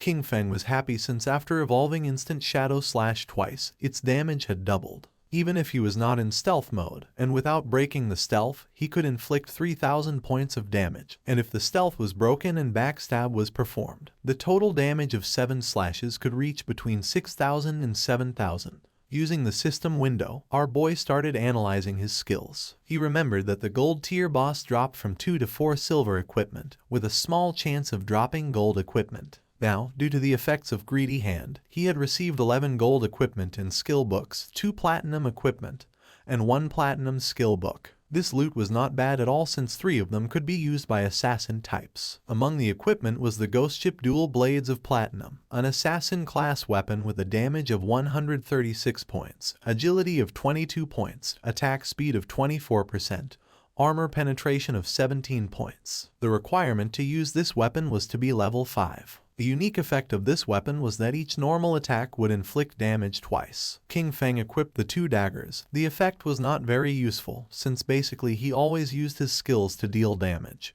But the base attack of this weapon was quite high, and it also had 22 agility points. The attack speed was also going to increase the skill casting speed, reducing the recovery time, so it was not totally useless, and as for the armor-piercing properties, the benefits were also quite high. Then, our boy equipped the Ghost Fire Leather Armor of Gold tier with a physical defense of 25 points. Fire element resistance of 50 points, damage block of 14 points, granting 419 health points, and the requirement to use this equipment was to be level 5. He was amazed since leveling up had not increased his constitution.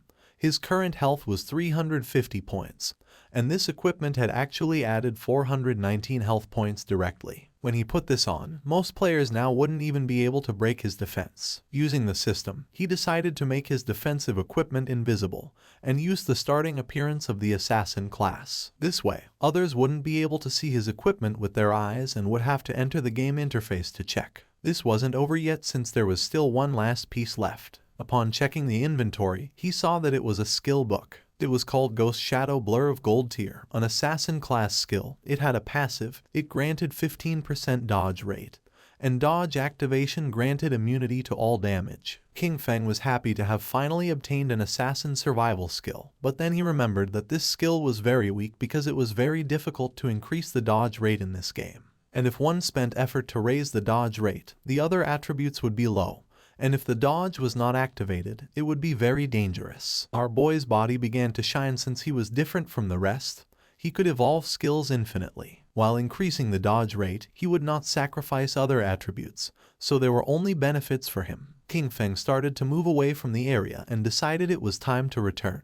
The remaining loot consisted of warrior, priest, and archer items. He could sell them to Wang Meng with a 10% discount, and although they couldn't afford them now, he was sure that with Wang Meng's personality, he would sell them on credit. This great upgrade was all thanks to Little Black. Without this koi, he wouldn't have been able to find a level 5 ghost ship to attack, so he decided to thank her. King Feng passed by a tree and just at that moment, the leader, who was furious, and his men appeared. King Feng noticed them, and they did too, and their faces turned pale. With eyes full of fear, they started running upon seeing Shadow. As expected, King Feng was not going to let them escape, so he used Shadow Stealth, and while the skill was activating, he let out a sigh. Just before they could take another step, King Feng moved like thunder and finished off all the subordinates. Upon seeing this, the leader panicked and ran with all his strength, but King Feng was not going to allow this. Our boy appeared in front of him and deactivated the invisibility skill. The leader's face touched King Feng's. His eyes filled with tears and fear. He admitted he was wrong and promised not to do it again, begging our boy to please let him go since he had less than 1 year of lifespan left. With a cold gaze, King Feng asked if he had first thought about his own fate when attacking others. Without remorse, King Feng attacked with a poison dart, and while the leader was writhing in pain, he turned his back and left. Since he had killed too many players, he received a layer of status called Killer. Currently in the first layer of the Killer status, he was going to lose 75% of his current lifespan upon death. King Feng was calm since he had the Ghost Fire Bell. If he was careless and died once, he would not lose any lifespan. King Feng returned to Shell Town and everyone's gaze fixed on him. People started talking among themselves since he had killed a gold tier boss. Everyone was in shock. Seeing that he was not wearing any equipment, some thought that he must have exploited bugs to defeat the boss. While our boy was walking through the area, a man approached and asked him to please wait. King Feng turned curious. Showing a skill book with a smile, the man mentioned that they had mistakenly bought this assassin's skill book, asking him to please accept it and take it as if nothing had happened between them. The system identified the skill book. It was a common tier called Impale. It was a single target skill. Upon hitting, it added 20 attack points and caused stun for 2 seconds, with a cooldown of 22 seconds. King Feng took the skill book and his eyes widened in surprise since it was a control skill. After taking the book, he went on his way, and the man and the others on theirs. One of the men, furious, told Zion Shao that they had been killed by King Feng. For him, it was too cowardly to have to give a skill book to him. The other man nodded since no one treated them like that. The other man decided to use each of their connections to gather people, with everyone contributing. Even a single spit from each of them could drown King Feng, so there was no reason to fear him. With a serious gaze, Zion Shao made it clear that Shadow was growing so fast and leveling up by himself, so he must have a great secret. He wanted to find him in real life and kidnap him, since not only would they learn his secret, but they could even make him their slave to collect lifespan for them. The man praised Zion Shao for this great plan. Zion Shao decided to have the family send a woman to try to extract information from King Feng.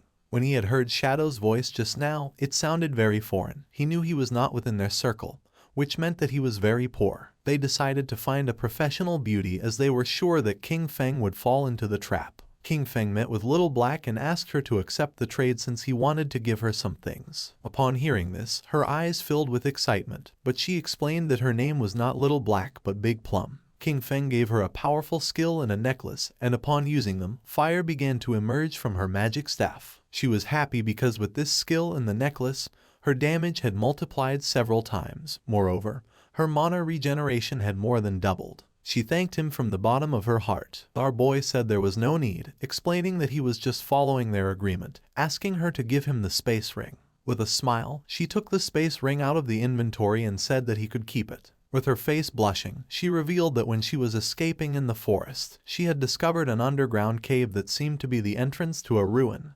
asking if he was interested. King Feng was somewhat surprised, since first it had been the Golden Ghost ship and now it was a ruin entrance, realizing that it was really beneficial to be friends with this girl. The sincerity was mutual. If he had not given her 2 equipment of gold, maybe she would not have told him this information. With this space ring, his inventory had finally reached 27 slots. King Feng asked where Wang Meng was, promising that once he sold them the things, he would go to the ruins she had mentioned to take a look. She extended her hand, revealing that the captain and the others had gone to train the new priest, so they were not going to return soon. Using the map, she marked the entrance of the ruins, explaining that there was a stone slab on the ground behind the bushes. She moved the slab aside and hid inside while fleeing, but she had only walked a few steps in when she heard screams from within. She was so terrified that she ran out, otherwise, those guys would not have caught her. King Feng disappeared and decided to head to the ruins right now and trade with Wang Meng when he returned. Little Black was somewhat confused. Our boy left Shell Town and entered the forest. Originally he wanted to find some place to grind to level 10. But since there was a ruin, there was no need to grind. Mainly there were 3 types of ruins that appeared in a beginner's town. They were tombs, cursed ruins, and temples of faith. No matter what type of ruin it was, the small mobs were all bronze tier. There might even be some silver tier monsters. For him they were a sea of lifespan and evolution points. Following the location that Little Black had marked on the map, King Feng arrived at the entrance of the ruin. Without wasting time, our boy entered, remembering that there were mainly 3 types of ruins that appeared in a beginner's town: tombs, cursed ruins, and temples of faith. There was not much to say about the tombs. They were inhabited by a lot of monsters and it was very difficult to kill them all, and also there was almost always going to be a golden boss at the end. The monsters in the cursed ruins were all cursed by ancient gods and evil gods. They could have been humans in the past, but some went mad and others became ghosts after death. The monsters in the temple were all believers of ancient gods and evil gods. Moreover, the layout of the temple was very complex. The walls were filled with ancient murals. If one managed to get past the last 2, they would receive a special item or a skill book. Upon observing the murals on the walls, our boy realized that this was a temple of faith. He began to observe the murals carefully as they were very familiar. At that moment, roars began to be heard. Our boy started walking down the hallway, realizing that this was the faith temple of the ancient god of judgment. It had the same origins as his Eye of Judgment. At the same time, in the forest was Wang Meng and his party fighting against a monster. Wang Meng drew his shield and blocked the monster's attacks. But then, the monster lunged at him and just before he had time to react, it attacked with its fierce claw,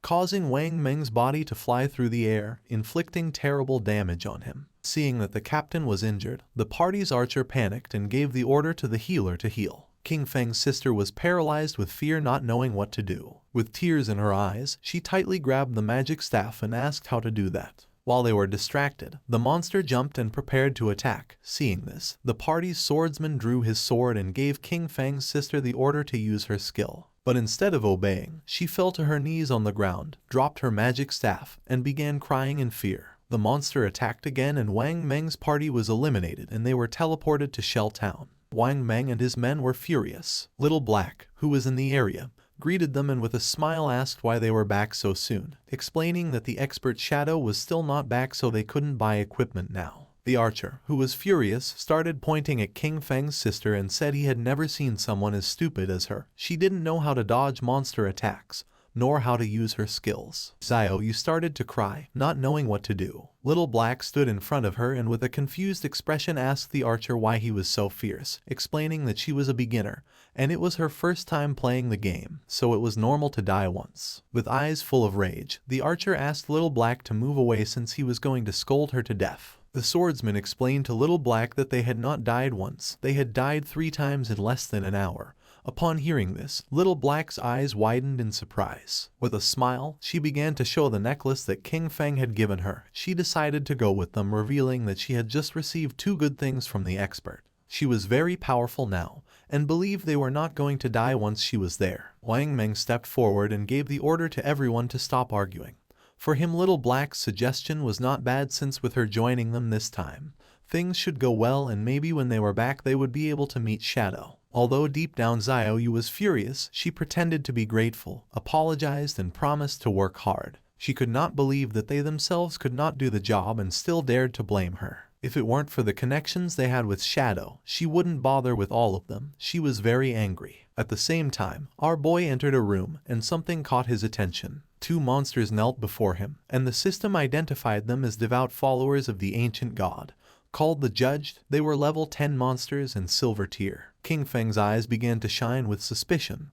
Without wasting another second, with a determined expression, he attacked the monsters using instant shadow slash. Our boy became invisible, and when he turned around he saw that he hadn't taken much health from them. Even after breaking his stealth and backstabbing them, they had only lost a small portion of their health. For him, this was to be expected. They were level 10 silver bosses, and the health of these 2 devout followers together was already greater than that of the gold tier Golden Ghost ship. Just then, something caught our boy's attention, making him turn curious. The monsters knelt before him again. He was somewhat confused since the monsters were kneeling once more in his direction. It was strange since he was still in stealth. He didn't know if they had sensed the eye of judgment on him, nor if this was the reason why they weren't attacking him. King Feng questioned whether they knew the way and asked them to guide him. The monsters raised their heads and began to roar. King Feng realized that they had been corrupted, decomposed, and had gone completely mad. They had turned into wild beasts that only knew how to steal lifespan from humans. At that moment, the eyes of the monsters began to shine, and not long after, they turned their backs on our boy and ran off. Right at the door of the room there was a group of players. The monsters felt their presence and began to charge at them. The players realized that these bosses were silver tier. They could not face one, so they decided to flee from this place. Just before they could do it, the monsters attacked and toxic mist began to melt their bodies. Their bodies disappeared, dropping lifespan orbs. They were the team of the girl who had bought Ice Spike from our boy, called Grey Rose. He never thought that they would also find this ruin. Judging by the current players' equipment levels, King Feng came to the conclusion that no one was equipped to go deep yet. Our boy deactivated stealth and decided to pick up the lifespan. The monsters knelt before him again. These guys had lost more than 100 days of tradable lifespan, and our boy didn't expect them to be rich. Our boy returned to the room and started searching. Several minutes passed, and after searching around, he hadn't found anything. There were no traps or treasures, so he came to the conclusion that there were only 2 silver mini-bosses. His eyes began to shine with rage and he decided to forget it. Without hesitating for a second, he attacked using the poison darts, which embedded themselves in the heads of the monsters. As a reward for having killed 2 silver tier bosses, he obtained 4,000 experience points and ascended to level 9, obtaining 4 evolution points and 188 days of tradable lifespan. King Feng used Greedy Hand and the bodies of the monsters began to disappear. He felt happy since the epic tier Greedy Hand was absolutely insane. He got 32 evolution points, 1504 days of tradable lifespan, 4 gold tier items and 10 silver tier items. He extended his hand, making a pendant appear. He was happy since he had obtained a gold tier item for assassins. It was the Pendant of the Faithful, an assassin class accessory. It was going to grant 15 agility points and 20% cooldown reduction, with the unique effect of summoning a silver tier devout follower to fight for you with a cooldown of 6,000 seconds. King Feng clenched his fist. This necklace had good stats. The 20% cooldown reduction was going to lower the cooldown of his stealth skill from 22 seconds to 19. The cooldown of poison darts dropped from 4.35 seconds to 3.75 seconds. That of instant shadow slash went from 10 seconds to 8. Grinding had become much more efficient, since all his other gear required being above level 8. No one else could use this yet, so he decided to keep it for now and sell it later. Just when King Feng was about to leave, the ground started moving. Our boy became somewhat curious, and when he turned around, a small pillar emerged. His eyes began to shine with joy, since after eliminating all the monsters, the mechanism had been activated. King Feng examined the pillar carefully, realizing that it was a hidden mechanism. Not long after, the mechanism of the pillar was activated, and a platform appeared under our boy's feet. A door that was on the ground opened, and little by little the platform began to descend. It was a lift. Once the platform descended several meters, the door began to close. Several minutes later, it stopped. King Feng felt as if he had descended 300 or 400 meters. This place was dark and seemed gloomy.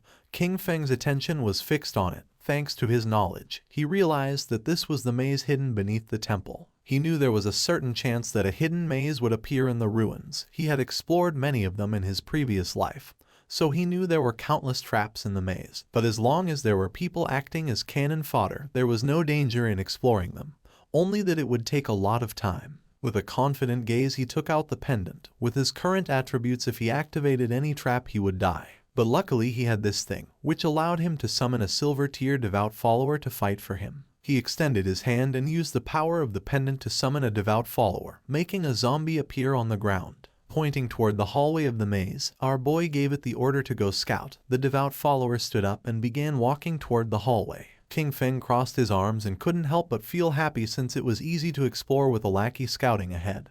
But there was still a chance of danger, so he decided to evolve his dodge passive first just in case. He used 11 evolution points, and his ghost shadow blur went from gold tier to epic tier, increasing passive dodge rate from 15% to 75%. Now dodge activation was going to grant immunity to all damage. 75% dodge rate was already very high. He had just enough remaining points to evolve instant shadow slash to epic tier. Using 13 evolution points, King Feng evolved his instant shadow slash from diamond tier to epic. The range increased up to 30 meters and the duration up to 12 seconds. Now he could perform 9 slashes instead of 7 with a cooldown time of 8.8 seconds. The width of the slashes increased up to 5 meters and the damage increased from 300 points to 400. King Feng's eyes began to shine, since to evolve from epic to legendary it required 10 times the evolution points. The higher the starting tier of an item, the more profitable it was to evolve it. For example, if a skill was of epic tier at the beginning, evolution to legendary tier was the first evolution, so it only required the base evolution point of 1. Since the target for evolution was legendary tier, it required 10 times the points, and 1 times 10 were 10 points. This also meant that if he only obtained an epic skill, he could quickly evolve it to legendary tier, then mythical tier, ancient tier, and immortal tier. But if a skill was normal tier at the beginning, then to evolve it to epic tier, it would need to be evolved 7 times. And by the time it reached the 10 times point, it would need hundreds of points. But the good thing was that, no matter in which tier the skill started, he could spend very few points to evolve it to epic tier. In other words, from now on, all his skills were going to be at least epic tier. He had 11 evolution points remaining, and he could only evolve the starter skill, Shadow Sneak. He used 8 points and the skill went from silver tier to platinum. The duration of the skill increased from 16 seconds to 24, and the attack that broke stealth increased by 90, going from 120 to 50. Cooldown went from 26 to 22 seconds. He had the attribute that reduced the cooldown speed by 35%, and for this reason, the final cooldown for Shadow Sneak was 16.3 seconds. The cooldown was still too long, and the stealth breaking attack was a bit low. He knew he needed to swap this skill in the future. While walking through the hallway, the devout follower stepped on a slab, activating a trap, and then a giant rock fell on top of it, crushing its body. Its body transformed into light. Now that the summon had died, he decided to wait for the cooldown before resummoning. This maze was complex and dangerous. He could only do this to explore slowly, and hope to find good things when the time came. In the upper layer of the temple, a man carrying a shield and a hooded woman peeked their heads through the door. The man informed his captain, Grey Rose, that the monsters had disappeared. Upon hearing this, Grey Rose couldn't help but feel somewhat surprised. They entered the room, and Grey Rose noticed that their lifespan had also disappeared, knowing that someone must have killed those monsters and taken their lifespan.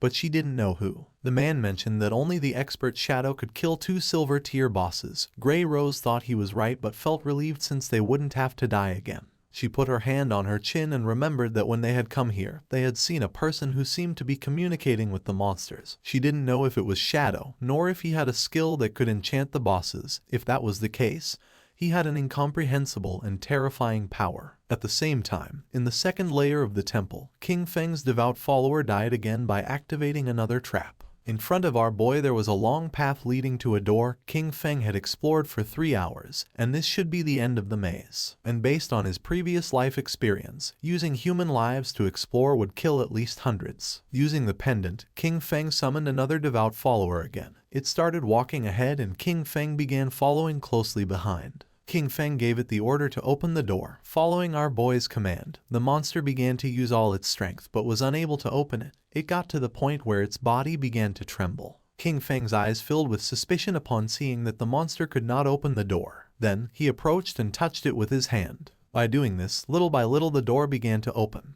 leaving King Feng in shock. A wave and a curtain of smoke began to emerge from the other side of the door. Our boy began to sweat, knowing that this was not good. On the other side of the door, there was a room full of pillars and in the center there was a chest covered with thorny vines. Kin Feng entered the room and upon observing carefully he noticed that the chest was full of thorns. It was locked and next to it there was an NPC. The NPC was a woman who had the lower part of her face bandaged. The system tried to detect her stats but it was unable. King Feng's eyes widened in surprise when he saw that there was no information about her. It was the first time he met such a mysterious NPC. The woman began to whisper in a strange language, and then she knelt down and her body transformed into light and began to disappear. King Feng started to observe her closely, not knowing why she had disappeared. Then, the thorns that were on the treasure chest also began to disappear. King Feng did not lower his guard since even though he could not see the information of that mysterious woman, he knew that she must be related to the Eye of Judgment. The chest began to shine golden, and our boy noticed that it contained epic tier items, but he knew he had to be careful since there was a chance he would encounter a mimic or a trap.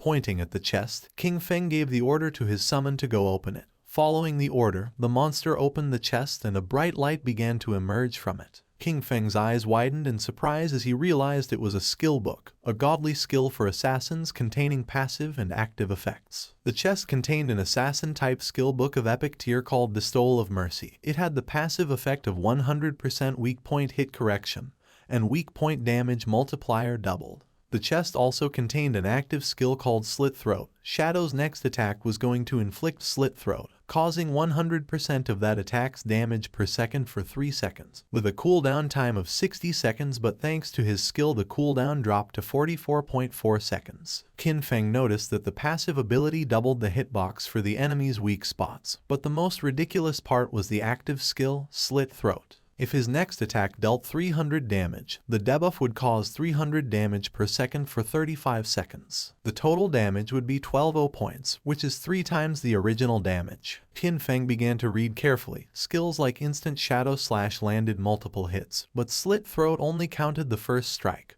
Also, this skill was only of epic tier, so it only needed 10 evolution points to upgrade it to legendary. This loot had been a great harvest since his burst damage had just increased several times. Kin Feng began to move toward the exit. Knowing that it was all thanks to Little Black, he decided that it was time to return and sell the leftovers to her party. Using the chat, he asked Little Black to tell Wang Meng to return to town, since he had items to sell him. Upon knowing that Shadow had finished exploring the ruins, they decided to return now. Once Kin Feng arrived back at the starter town, his eyes widened in surprise. A crowd of players were waiting for his arrival. All wanted to add him as their friend. Some even offered to be his followers, promising to cheer him on. The chairman of the Runding group from the city of Zhonghai had come to formally invite Shadow to join their corporation. Kin Feng even had fans from Firefly Town who had come to greet him. Players from different towns had come to form teams with Kin Feng. Seeing this, he realized that the teleportation gates from other towns had started activating. Finally, he could go to Song Fei's Firefly Town. Without wasting another second, Kin Feng disappeared without a trace, becoming a shadow. Using his invisibility skill, Kin Feng began to move away from the area and the players started fighting among themselves, thinking that he had left because they kept bothering him. Kin Feng reached Little Black and caught her attention. Raising her hand, she informed her captain that the expert Shadow had arrived. Something caught Kin Feng's attention. It was none other than his sister, Qin Xiaoyu. She began to show a kind smile. Many questions came to Qin Feng's mind. He didn't know how she had managed to get into Wang Meng's team, knowing that Wang Meng's crew could be destroyed because of her. He knew he had to be careful, since everyone knew that Shadow existed now. He couldn't reveal his true identity. He still couldn't use his powers in real life, and with so many eyes on him, even a kitchen knife could kill him right now. Xiaoyu couldn't help but blush as she could tell how powerful he was just by looking at him, realizing that compared to him, Wang Meng's party was like trash. She thought that if he carried her, then she could reunite with Song Fei in a matter of days. Using the system, Qin Feng explained to the captain that this equipment was perfect for their party's classes. Moreover, the skill books could increase their combat power. Our boy set an initial price of 22 days of lifespan. For Wang Meng this was very expensive, since they were all silver and gold tier. For now they could not afford it. Qin Feng said that there was no problem since they could pay him later. Wang Meng was sincere and thanked him, not knowing how to repay him for helping them. If ever Qin Feng needed them in the future, he only had to say the word and they would do their best to help him. The swordsman of the party put on a golden helmet. According to him, Shadow was awesome. He could not believe that he was getting gold tier equipment so soon. Wang Meng also equipped the equipment, obtaining a gold tier skill, with which his DPS had tripled. He could not avoid crying since Shadow even let them buy on credit, realizing that he trusted them. Wang Meng began to inspect his inventory but did not find anything for priests, leaving Xiaoyu somewhat confused. The archer was furious since she was lucky to leech EXP from them. Xiaoyu approached Qin Feng and introduced herself as the priest of Wang Meng's party and asked if he had any equipment for her. The system informed our boy that the player, Little Graceful, wanted to add him as a friend. Xiaoyu's eyes widened in surprise. Qin Feng began to stare at her with a cold gaze and disappeared without a trace, leaving poor Xiaoyu in shock. With a confused expression, she asked where Shadow had gone. Wang Meng explained to her that he probably just hadn't gotten any priest drops this time, and that maybe next time he would bring items for her. The archer revealed the harsh truth. Qin Feng had intentionally ignored her. For Little Black, Shadow was very cool as he appeared and disappeared like a dragon. Qin Feng walked away from them, knowing that he currently had a gold tier priest staff in his bag, and also a gold tier priest skill book. But there was no reason why he would give such precious things to Qin Xiaoyu. As he progressed, he would have tons of unused equipment and skill books. Selling them individually wasted too much time. But Wang Meng's backing with the authorities was perfect for bulk buying of him. He could not allow Xiaoyu to affect his cooperation with the authorities. He needed to quickly find a priest for Wang Meng's team to replace her. His eyes began to shine with seriousness when he thought that he needed to find Little Zhu quickly. Gu Yixu, the former manager of the Godslayer Guild in his past life, she was a hidden class priest called White Avian Priestess, which came with a white bird that could heal and apply buffs. She was the only priest he knew who could defeat epic tier bosses alone. She was his powerful ally, and compared to her, Qin Xiaoyu was complete trash. Qin Feng activated the gate, remembering that Little Zhu was also from Firefly Town. Just like Song Fei, being perfect. If Qin Feng could find Little Zhu, he was going to put her on Wang Meng's team. Using the gate, he traveled to Firefly Town. Qin Feng arrived at Firefly Town, a place very different from Starter Town. While he was walking through the area, he heard two players who wanted to hurry back. Since the silver boss was below half health, they couldn't let someone steal it, as they would have died in vain. One of them cursed Song Fei since that bastard brought many fangirls with him, knowing there was no way to compete with him. Nor did he know how some minor celebrity had so many brainless fans. Qin Feng had just arrived and had already found clues about Song Fei. Following the players, he reached a valley. This was the level 5 area, called Wailing Valley. The monsters in this place were Emberfiends and the Shackles. After walking a bit, he started to hear players fighting. When peeking his head out, he saw a group of players attacking a two-headed monster with its body surrounded by flames. Qin Feng knew that this twin-headed Emberfiend was a silver tier boss, and noticed that the situation was somewhat chaotic since many players were attacking each other. When observing closely, Qin Feng saw a group of players, and among them was the bastard Song Fei. Two players stood in front of Song Fei's team and drew their weapons. One of them had been ambushed by Song Fei, and his lifespan had been stolen by him.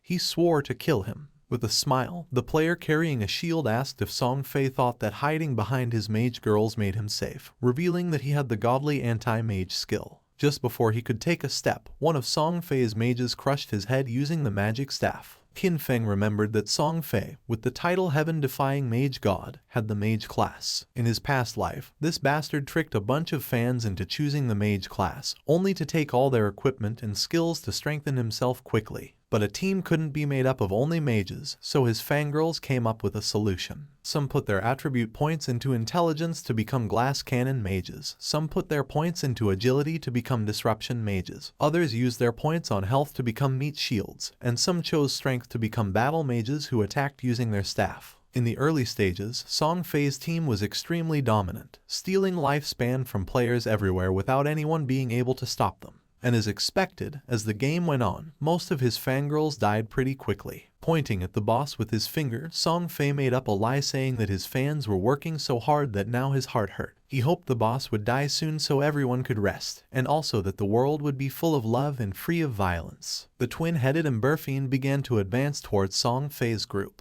One of Song Fei's fans explained that this was not hard for them since the one who was trying the hardest was him. According to her, he worked so much that he shouldn't have to endure all this. She started pointing at the monster and decided to kill it so it wouldn't hurt their beloved Song Fei. Song Fei's fans began attacking the monster by casting spells. They were willing to defeat it so that Song Fei would become king, swearing to follow him no matter where he went. The monster opened its mouth and launched a burst of fire towards Song Fei, putting him on alert. But just before the burst of fire could get close, one of his fans stepped in the way, taking the attack fully. Song Fei took the girl's hand and began to show a sad gaze, while the woman's body was disappearing. With tears in her eyes, she swore to do anything for him. The chubby girl tightly grabbed her magic staff and told the others to get angry since if they killed this ugly monster, brother Song Fei would be able to ascend to first place in the ranking.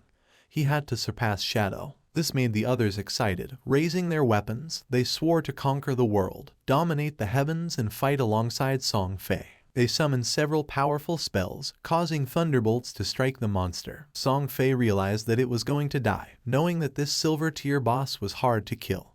He couldn't help but wonder how someone had been able to defeat a gold tier boss alone. He was sure that Shadow had used a bug. Song Fei had many fans helping him and was only level 7.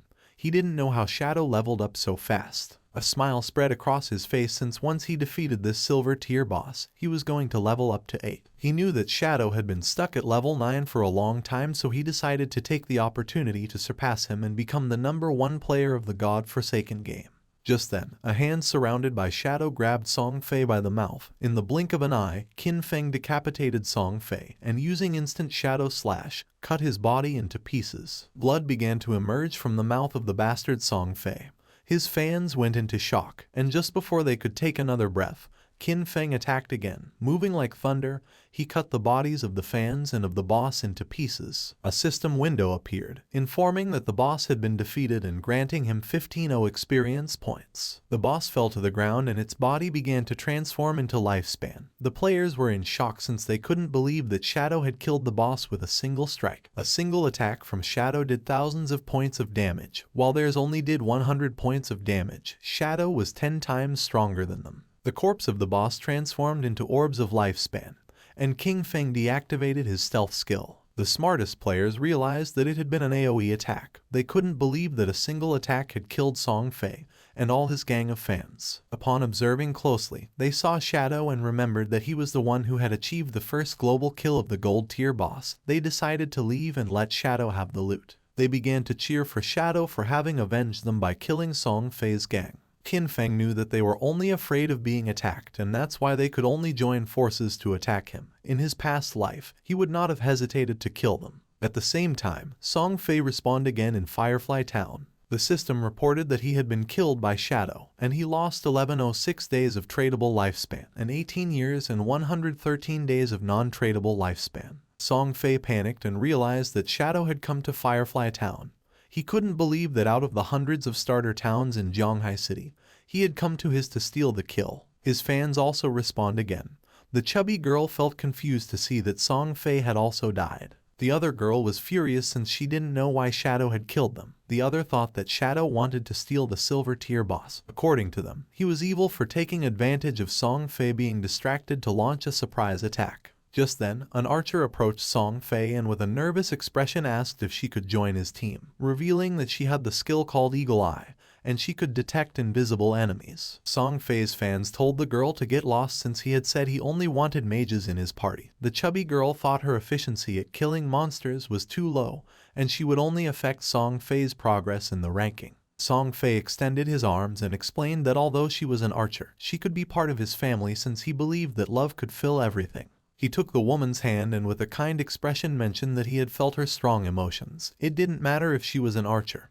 He decided to let her join his team, swearing they would strive together to level up. Having Song Fei so close made her blush and tears of joy began to flow from her eyes. An assassin appeared and mentioned that she could also become invisible, swearing that she was going to make Shadow pay for having killed him. The mage revealed that she had learned a new AoE skill and could freeze Shadow. Song Fei extended his arms, making it clear that his family was full of love. Any girl who wanted to join his team was welcome. The girls began to cry with joy and swore to stand by Song Fei forever. According to them, Shadow had no honor for having attacked their beloved Song Fei by surprise. They promised that he was going to pay the price. As soon as they found Shadow, they were going to let Song Fei kill him so that he could learn what happened when someone messed with Song Fei. The attention of two players focused on them. They didn't know what Song Fei wanted to do now, but they were aware that someone had killed him out there, being very satisfying. They remembered that there were many girls protecting Song Fei, so they didn't know how he had been killed. But then they realized it must have been Shadow. According to them, Shadow was incredible.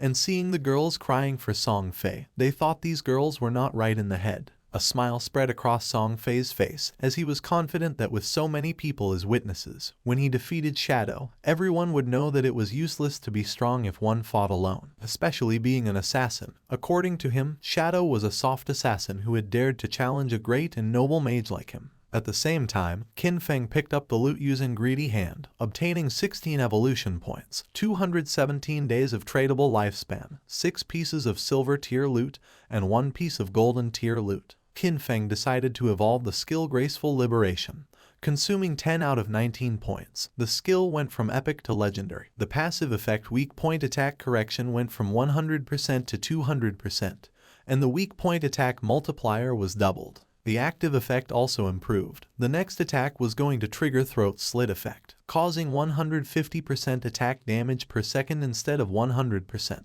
With a duration of 3 seconds, the cooldown of the skill went from 30 seconds to 18.5.